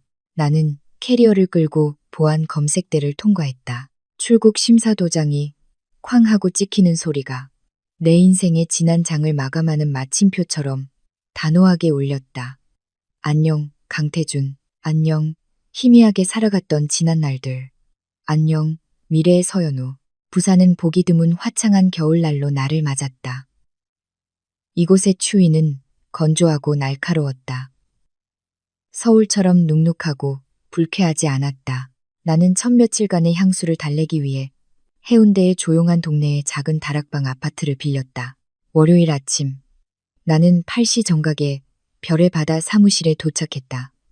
회사는 수영강 근처의 고풍스러운 건물에 자리 잡고 있었다. 화려하지는 않았지만 예술적이고 고급스러운 분위기를 풍겼다. 진우가 이미 기다리고 있었다.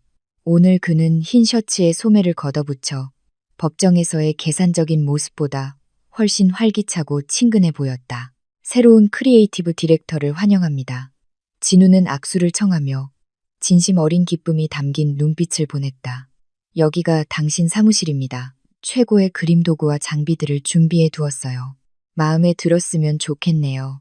사무실은 멀리 광안대교가 보이는 커다란 유리창이 있는 넓은 공간이었다. 책상 위에는 고급 물감 세트, 최고급 실크 원단들, 그리고 최신 컴퓨터가 놓여 있었다.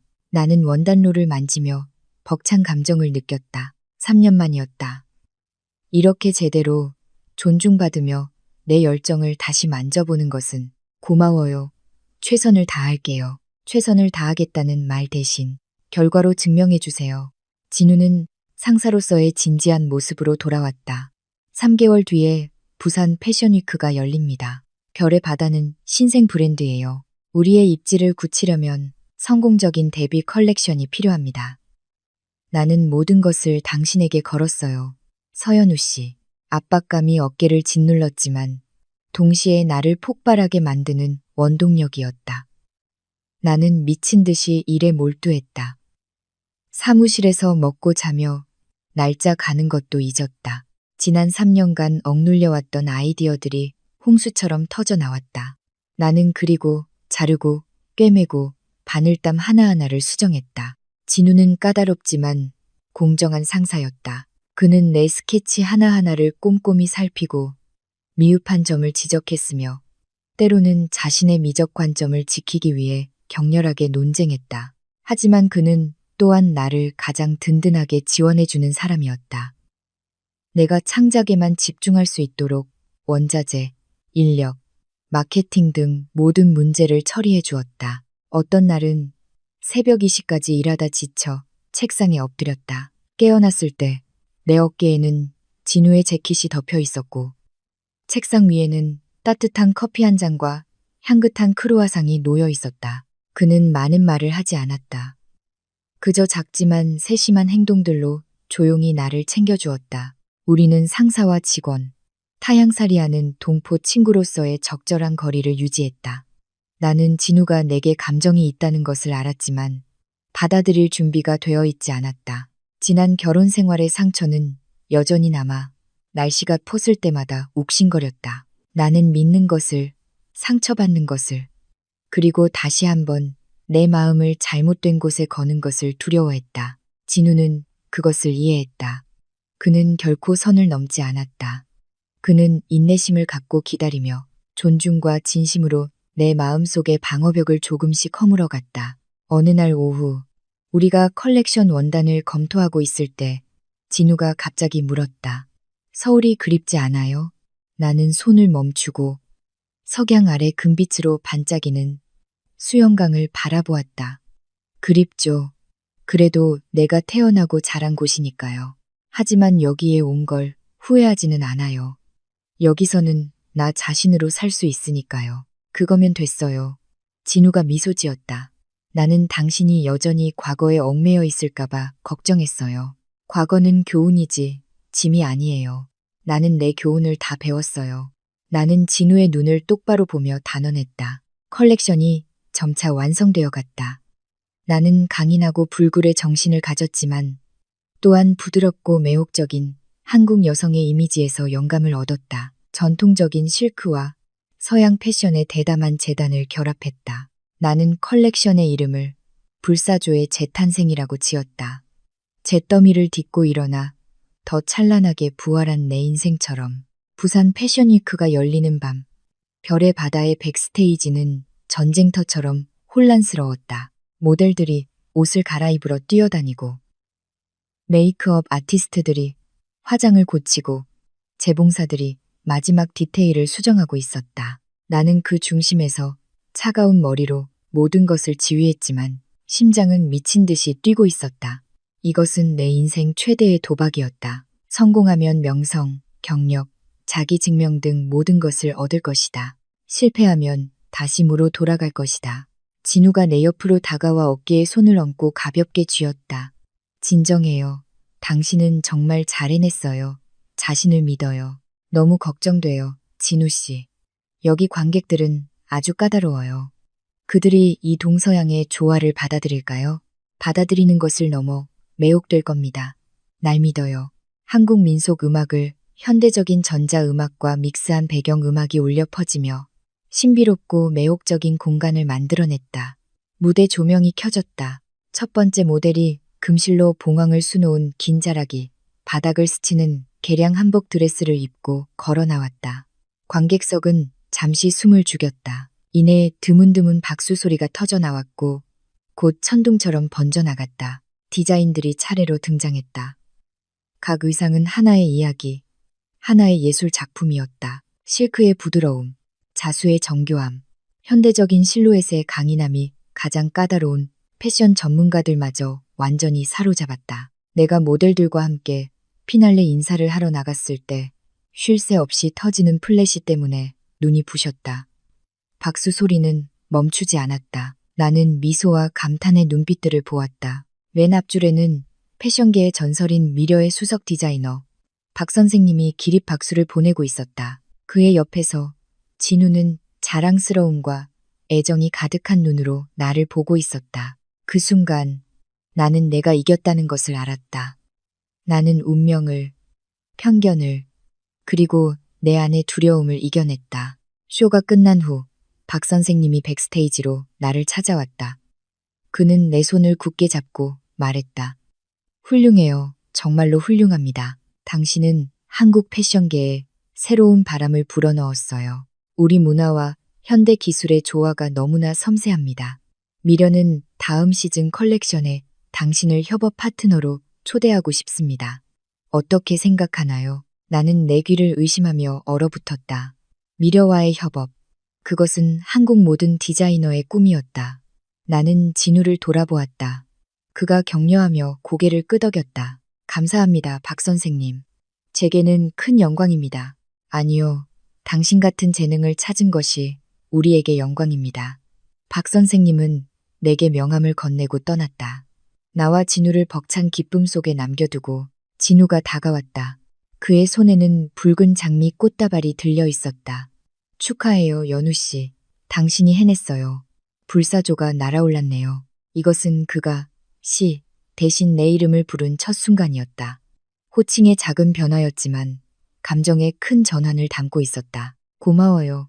당신이 믿어주고 기회를 주지 않았다면 오늘의 저는 없었을 거예요. 나는 꽃다발을 받으며 뺨이 달아오르는 것을 느꼈다. 내가 기회를 준 게 아니에요. 당신이 자신의 날개를 되찾도록 도왔을 뿐이죠. 스스로 날아오른 건 바로 당신이에요. 진우는 내 눈을 깊이 들여다보며 목소리를 낮췄다.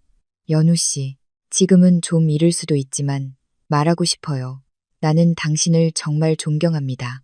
재능뿐만 아니라 당신의 의지와 당신이라는 사람 자체를요. 당신이 마음을 열 때까지 기다릴 준비가 되어 있어요. 하지만 제발 더 이상 나를 밀어내지는 말아줘요. 나는 내 앞에 서 있는 남자를 보았다.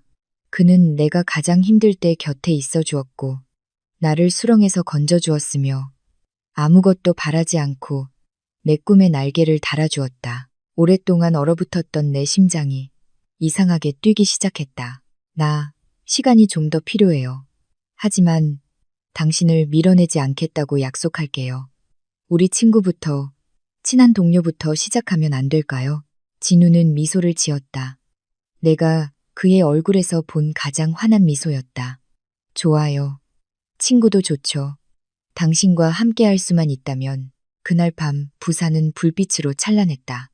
나는 진우와 함께 고풍스러운 돌길을 걸으며 미래에 대한 믿음으로 가슴이 벅찼다.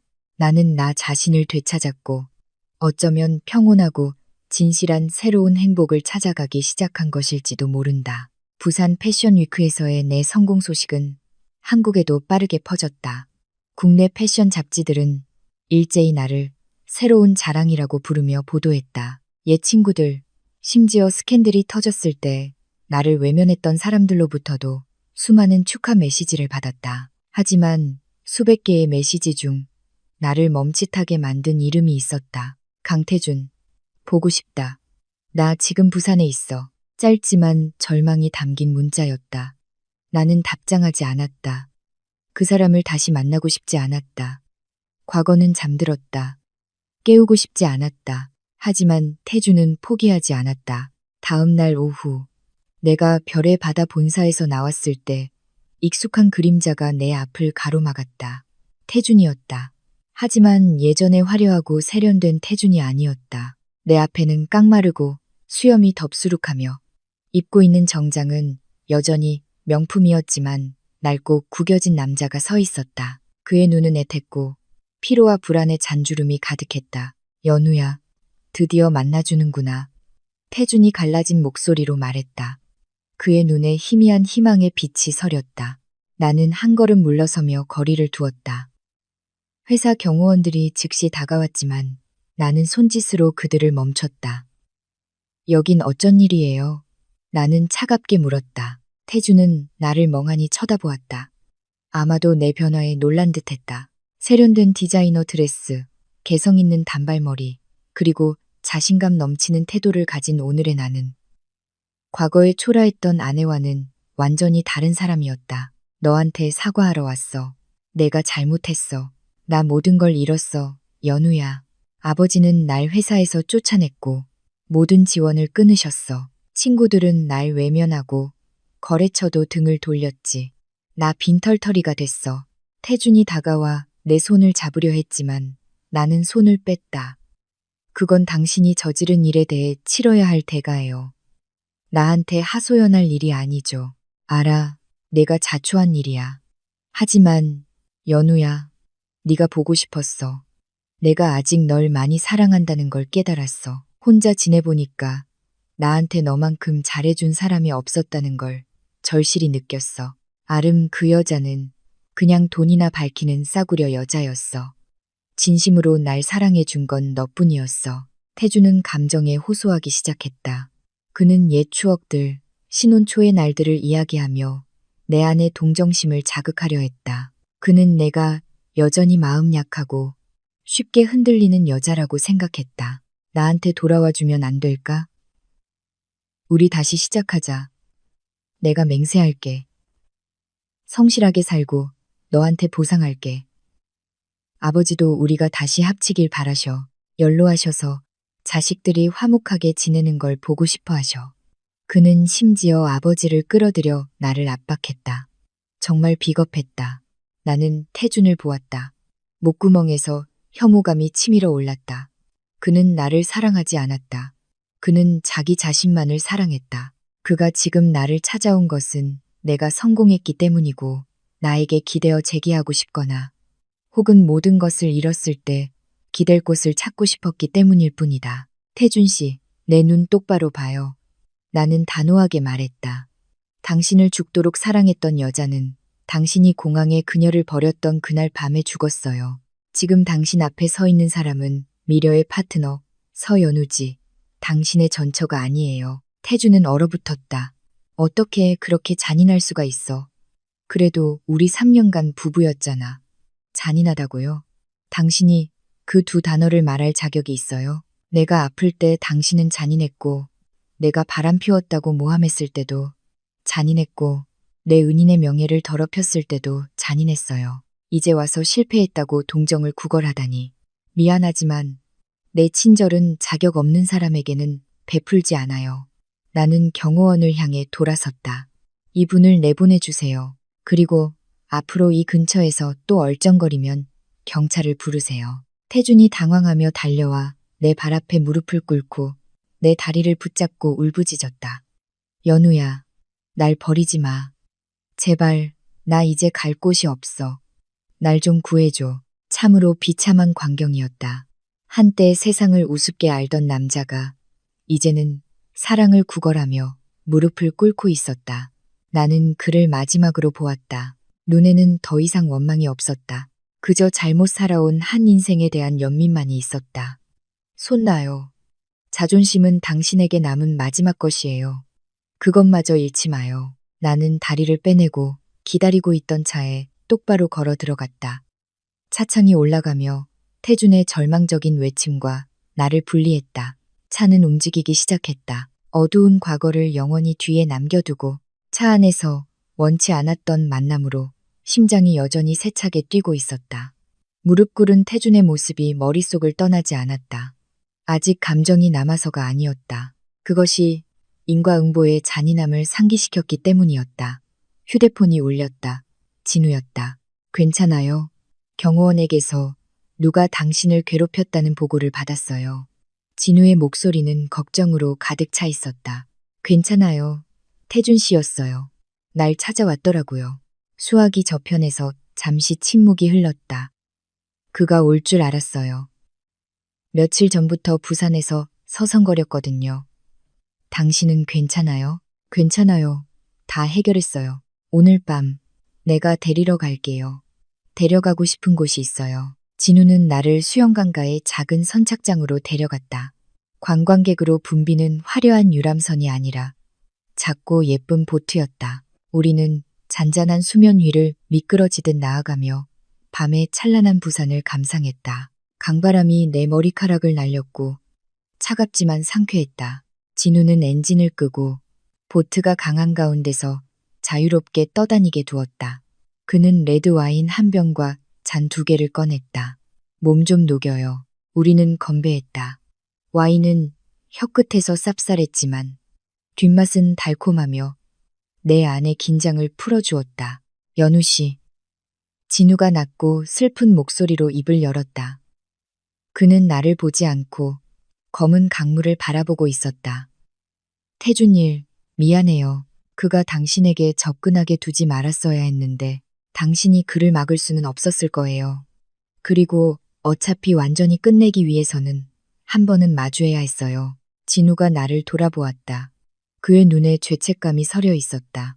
오래전부터 당신에게 말하고 싶었지만 두려웠던 이야기가 있어요. 말하면 당신이 나를 미워하고 경멸할까봐. 나는 진우를 보았다.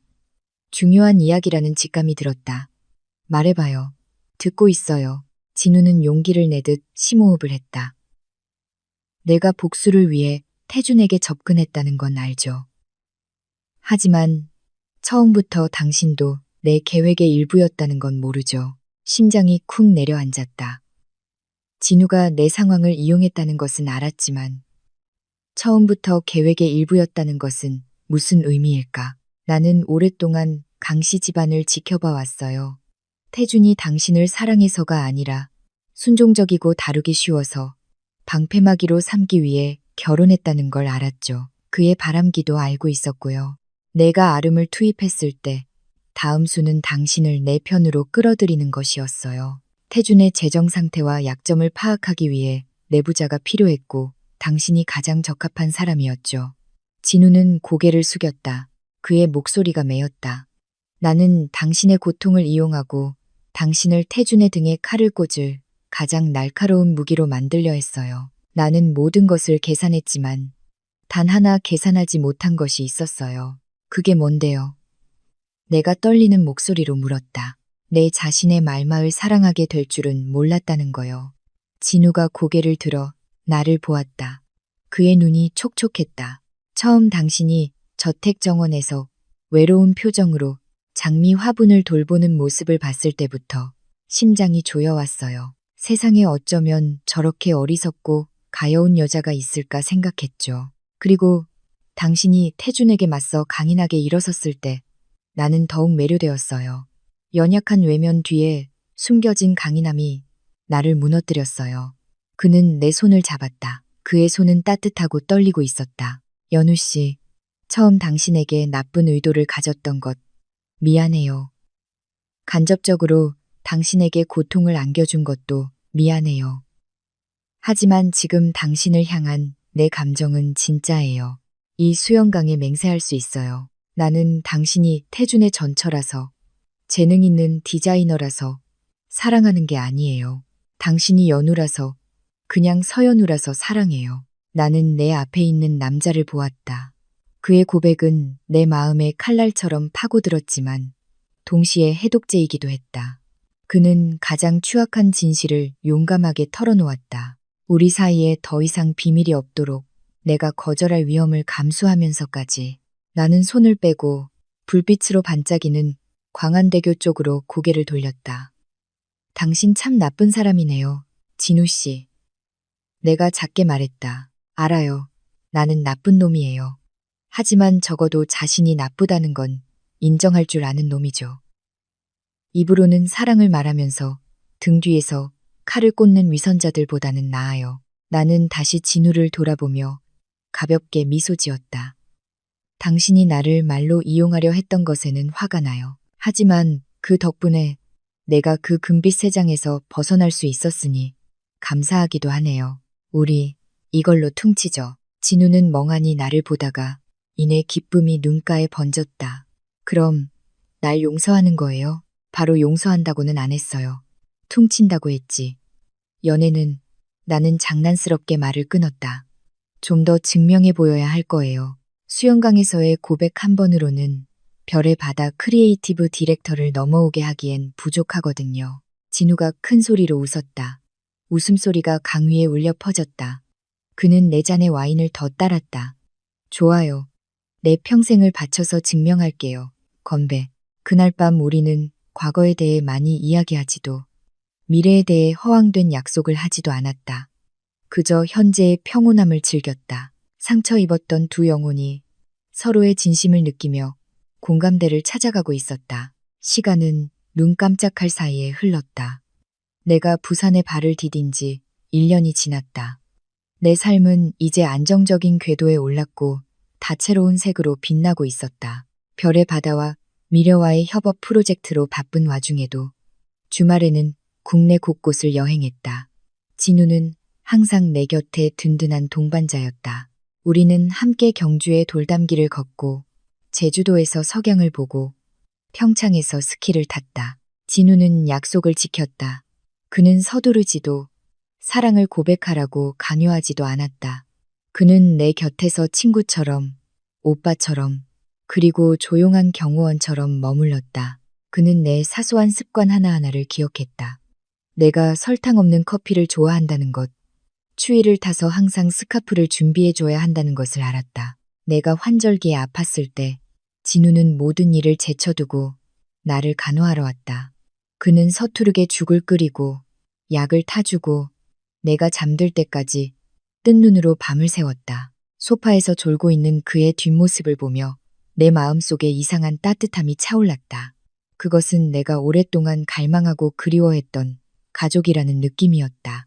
나 또한 나 자신을 더 사랑하는 법을 배우기 시작했다. 요가 수업에 등록하고 꽃꽂이를 배우고 유화를 그렸다. 행복은 누군가가 주는 것이 아니라 내 안에서 스스로 만들어내는 것임을 깨달았다.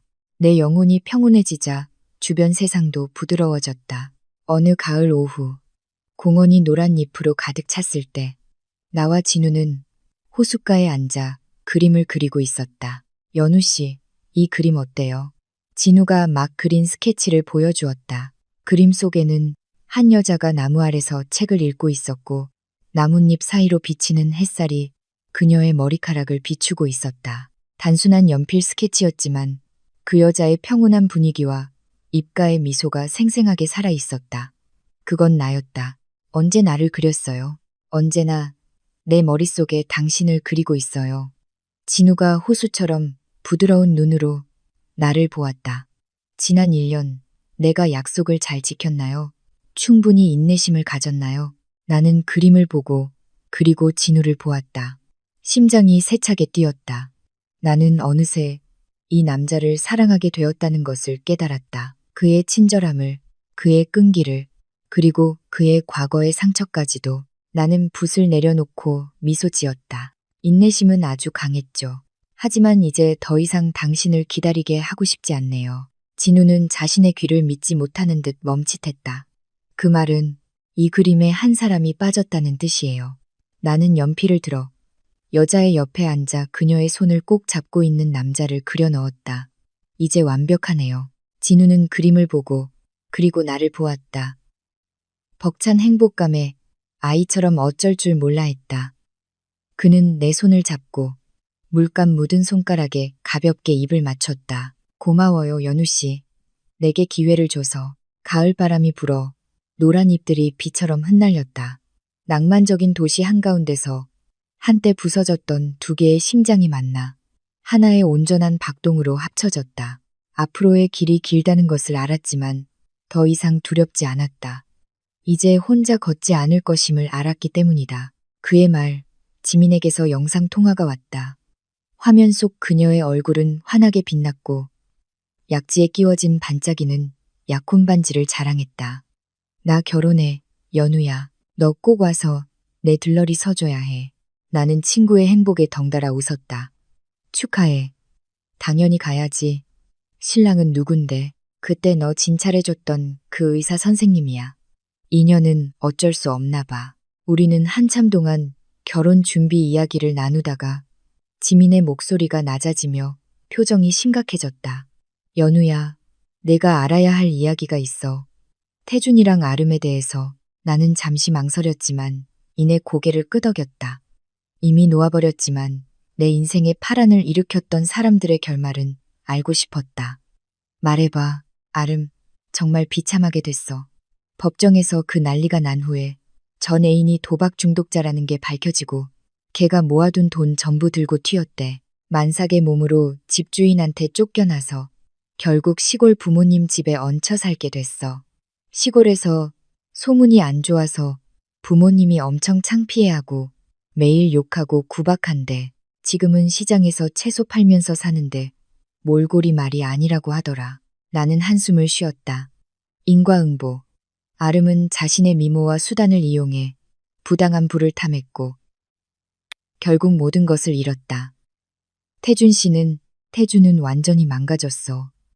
아버지한테 회사에서 쫓겨난 후에 술에 절어 살았대. 차랑 명품, 다 팔아서 술 마시고 싸움질하다가 사람들한테 죽도록 맞은 적도 몇 번이나 있고 강 회장님이 너무 화나서 의절선언하고 아무도 못 도와주게 해서 혼자 살게 내버려뒀대. 지금은 주차장 경비원으로 일하면서 매일 술에 취해 산다고 하더라. 다들 혀를 찬대. 지민의 이야기를 들으며 내 마음에는 통쾌함 대신 희미한 슬픔이 일었다. 한때 모든 것을 가졌지만 소중함을 몰랐던 한 인생에 대한 슬픔. 태주는 수많은 사람들이 꿈꾸는 출발점을 가졌지만 그의 이기심과 오만이 그를 나락으로 떨어뜨렸다. 그것도 다 운명이겠지, 지민아. 그들이 잘못된 길을 선택했으니 자신들의 인생의 책임을 져야지. 응, 그냥 너도 알라고 말해주는 거야. 너는 진우 씨랑 행복하게 잘 살아. 그분 정말 보기 드문 좋은 남자야. 통화를 끊고 나는 잿빛 겨울의 부산 하늘을 보았다. 마음속에 가벼움이 퍼졌다. 과거의 유령들이 마침내 완전히 사라졌다. 나는 더 이상 그들을 원망하지 않았다. 그저 그들이 자신의 업보를 다 치른 후 남은 인생에서 작은 평온이라도 찾기를 바랄 뿐이었다. 진우가 따뜻한 핫초코를 들고 방으로 들어왔다. 내가 창가에 멍하니 서 있는 것을 보고 그는 뒤에서 나를 끌어안고 내 어깨에 턱을 올렸다. 무슨 생각해요? 방금 지민이랑 통화했어요. 태준 씨랑 아름 소식 들었어요. 진우는 더 묻지 않았다. 그저 나에게 힘을 주려는 듯 팔에 힘을 주어 더 꽉 안았다. 다 지나간 일이에요. 지금부터 영원히 당신은 앞만 보고 가면 돼요. 내가 여기 있으니까. 나는 몸을 돌려 그의 가슴에 얼굴을 묻고 익숙하고 따뜻한 나무 향을 들이마셨다. 네, 알아요. 크리스마스의 부산은 동화처럼 아름다웠다. 거리마다 화려한 조명이 장식되었고 성당의 종소리와 경쾌한 캐럴이 골목마다 울려 퍼졌다. 진우는 나를 황령산으로 데려갔다. 그날 밤은 매우 추웠고 눈이 올 거라는 예보가 있었다. 우리는 손을 잡고 정상으로 이어지는 길을 올랐다. 그곳에서는 불빛으로 반짝이는 도시 전경을 한눈에 볼 수 있었다.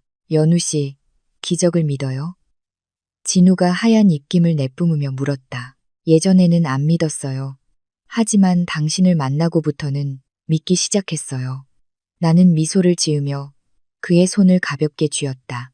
바로 그때 첫눈이 내리기 시작했다. 새하얀 눈송이들이 우리 머리카락과 어깨에 조용히 내려앉았다. 풍경은 숨 막힐 듯이 환상적으로 변했다. 진우가 갑자기 내 손을 놓고 내 앞에 섰다. 그는 사랑으로 가득 찬 눈으로 내 눈을 깊이 들여다보았다. 그리고 그는 차가운 눈밭 위로 천천히 한쪽 무릎을 꿇고 코트 주머니에서 붉은 벨벳 상자를 꺼냈다. 심장이 미친 듯이 뛰었다. 어렴풋이 예상은 했지만 이 순간이 닥치자 감동을 주체할 수 없었다. 서연우, 당신은 많은 상처를 받았고 나 또한 영혼의 상처가 많은 사람이었죠. 우리는 둘 다 완벽하지 않을 때 만났지만 바로 그 불완전함이 우리를 연결해 주었어요. 진우가 상자를 열었다. 안에는 단순하지만 세련된 다이아몬드 반지가 가로등 불빛 아래 반짝이고 있었다. 내가 당신에게 세상에서 가장 부유한 삶을 약속할 수는 없지만 가장 평온한 삶을 약속할게요. 항상 당신을 존중하고 지지하고 내 모든 마음을 다해 사랑하겠다고 약속해요. 나와 결혼해 줄래요? 연우 씨. 눈물이 흘러내려 뜨겁게 뺨을 적셨다. 나는 내 앞에 무릎 꿇고 있는 남자를 보았다. 나를 인내심 있게 기다려주고 치유해주고 사랑에 대한 믿음을 되찾게 해준 사람. 네, 그럴게요. 나는 목이 메어 말했다. 진우는 일어나 내 손가락에 반지를 끼워주고 나를 힘껏 끌어안았다. 그는 눈 내리는 하늘 아래서 나를 들어올려 한 바퀴 돌았다. 우리는 겨울의 추위도 주변 세상도 잊은 채 달콤하고 열정적인 키스를 나누었다. 그의 크리스마스 밤, 부산에는 하얀 눈이 내렸지만 내 마음속에는 따뜻한 봄꽃이 만발했다. 나는 내 인생의 진정한 안식처를 찾았다는 것을 알았다. 우리는 이듬해 봄, 남해의 작은 시골 마을에서 결혼식을 올렸다. 보랏빛 라벤더 밭이 끝없이 펼쳐진 곳이었다. 과거 태준과의 결혼식처럼 시끄럽고 화려하지 않았다. 하객은 강 회장님, 남편과 함께 날아온 지민, 그리고 부산의 몇몇 가장 친한 친구들을 포함해 20명 남짓이었다. 나는 내가 직접 디자인한 웨딩드레스를 입었다. 공주처럼 부풀린 드레스가 아니라 단순하고 순수한 흰색, 실크 드레스에 섬세한 손, 자수 장식이 더해진 것이었다. 진우는 세련된 크림색 정장을 입고 행복한 미소를 입에서 떼지 못했다. 강 회장님이 주례를 서주셨다. 그의 머리는 더 희끗해졌지만 정신은 여전히 맑았다. 그는 우리를 보며 감격에 겨워 눈시울을 붉혔다. 과거에 일어난 일들에 대해 매우 유감스럽게 생각한다. 하지만 오늘 너희 둘이 이렇게 행복한 모습을 보니 더 이상 바랄 것이 없구나. 진우야, 나를 대신해서 그리고 내 형의 목까지 연우에게 잘해주렴. 연우는 좋은 아이니 소중히 여겨야 한다. 알고 있습니다, 아버지. 제 평생을 바쳐 그녀를 지키겠습니다. 진우는 내 손을 꽉 잡고 단호한 눈으로 나를 보았다. 우리는 오래된 떡갈나무 아래서 서약을 나누었다. 나 서연우는 강진우를 남편으로 맞이하여 모든 기쁨과 슬픔을 함께 나누고 당신의 일과 열정을 존중하며 평등하고 웃음이 가득한 가정을 함께 만들어갈 것을 맹세합니다. 나 강진우는 서연우를 아내로 맞이하여 결코 당신을 외롭게 두지 않고 항상 당신의 말을 듣고 이해하며 인생의 모든 길에서 가장 든든한 동반자가 될 것을 맹세합니다. 화려한 미사여구는 없었다. 오직 마음 깊은 곳에서 우러나오는 진심뿐이었다. 지민은 옆에서 훌쩍였고 그녀의 남편은 어깨를 다독여 주었다. 결혼 피로연은 작은 정원에서 따뜻하게 열렸다. 우리는 달빛 아래서 함께 먹고 노래하고 춤을 추었다. 하객을 맞이해야 하는 압박도 완벽한 커플을 연기해야 하는 부담도 없었다. 우리는 있는 그대로의 모습으로 사랑하는 사람들과 함께 마음껏 웃고 떠들었다. 신혼 첫날 밤, 진우는 나를 품에 안고 속삭였다. 내 곁에 와줘서 고마워. 오늘이 내 인생에서 가장 행복한 날이야. 나는 그의 가슴에 머리를 기댄 채 그의 힘찬 심장 박동을 느꼈다. 나도 그래요. 내게 진정한 가정을 만들어줘서 고마워요. 3년 후 우리의 결혼 생활은 내가 기대했던 것보다 더 평온하고 행복했다. 우리는 두 명의 작은 천사, 안과 준을 맞이했다. 누나인 안은 아빠를 쏙 빼닮아 똑똑하고 차분했고, 동생인 준은 엄마를 닮아 감성적이고 예술을 사랑했다. 진우는 내가 알던 가부장적인 남자들과는 달랐다. 그는 기저귀 갈기, 분유 타기부터 요리, 청소까지 어떤 집안일도 마다하지 않았다. 내가 새로운 컬렉션 준비로 바쁜 날에는 그가 기꺼이 뒤로 물러나 육아 대디 역할을 맡아주어 내가 안심하고 일할 수 있게 해주었다. 아내가 남편보다 바쁜 게 싫지 않아요? 한 번은 그가 부엌에서 아이들 이유식을 만들고 나는 디자인 스케치를 하고 있을 때 물었다. 진우가 돌아보며 웃었다. 싫기는요. 내 아내가 이렇게 재능 있는데 자랑스럽죠. 결혼은 서로 돕는 거잖아요. 잘하는 사람이 잘하는 일을 하는 거죠. 당신은 무대에서 빛나고 뒤는 내가 맡을게요. 그의 무조건적인 지지는 내 경력이 꽃피울 수 있는 원동력이었다. 별의 바다 브랜드는 부산뿐만 아니라 다른 주요 시장으로도 뻗어나가며 점점 더 성장했다. 어느 날 나는 문화체육관광부로부터 편지 한 통을 받았다. 곧 열릴 국가문화대축제에 의상 총감독을 맡아달라는 정중한 초대였다. 그것은 민족 문화의 정수를 모으는 중대한 행사였다. 나는 편지를 들고 떨리는 손으로 감격했다. 고국으로 돌아가 나라를 위해 재능을 바치는 것은 내 오랜 꿈이었다. 하지만 아직 어린 두 아이와 부산의 산더미 같은 일을 생각하니 망설여졌다. 수락해야죠. 진우가 편지를 다 읽고 말했다. 하지만 아이들이랑 회사는 같이 가면 되죠. 진우는 단호하게 결정했다. 아이들 데리고 할아버지 댁이랑 외가에 다녀온 지도 오래됐잖아요. 아이들이 자신의 뿌리에 대해 알 좋은 기회예요.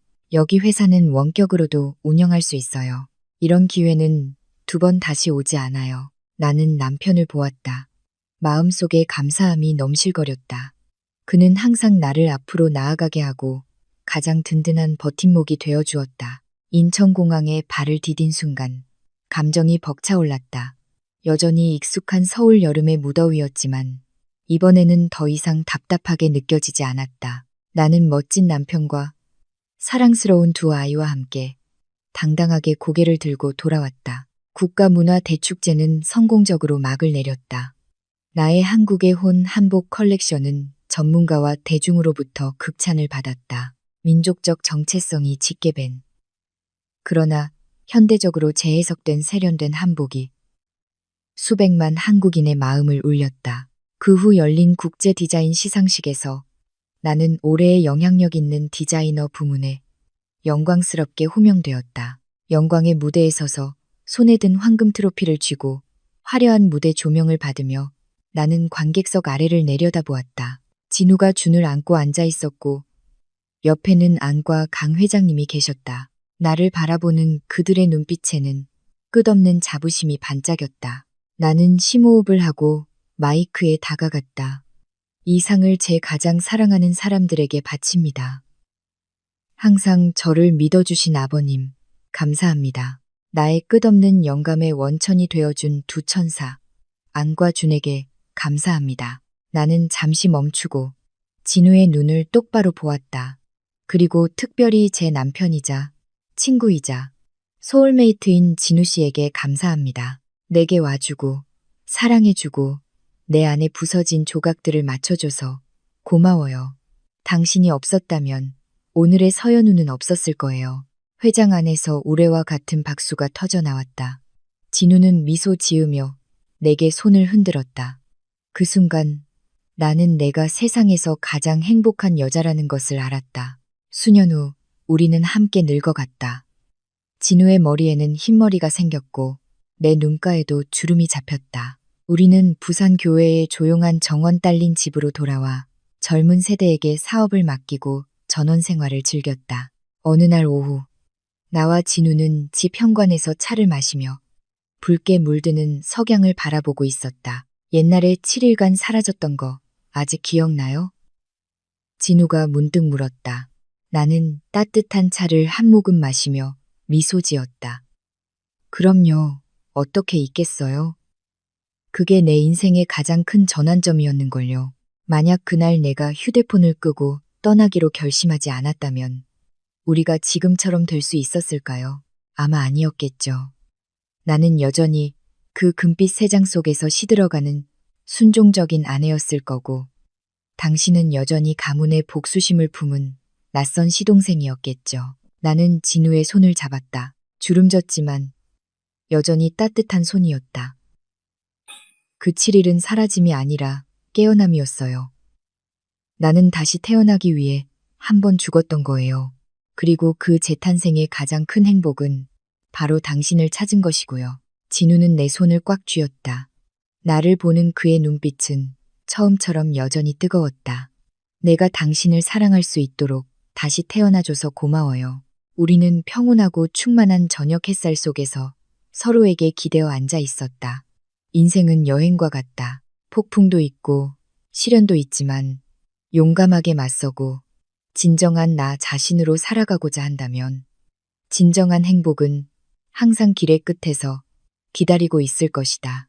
인천공항의 혹독한 겨울밤에서 부산의 찬란한 햇살까지 서연우의 여정은 하나의 진리를 증명합니다. 순종은 결코 미덕의 척도가 아니며 맹목적인 희생은 여성의 가치를 갉아먹을 뿐입니다. 이 이야기를 통해 우리가 전하고 싶은 교훈은 더 이상 온기가 없는 손을 놓는 것을 두려워하지 말라는 것입니다. 세상 사람들에게 보여주기 위한 금빛 세 장을 아쉬워하지도 마십시오. 진정한 행복은 자기 자신을 가장 먼저 소중히 여길 때 찾아옵니다. 때로는 자격 없는 누군가의 인생에서 과감히 사라져야만 비로소 자기 자신의 찬란한 인생에 온전히 존재할 수 있습니다.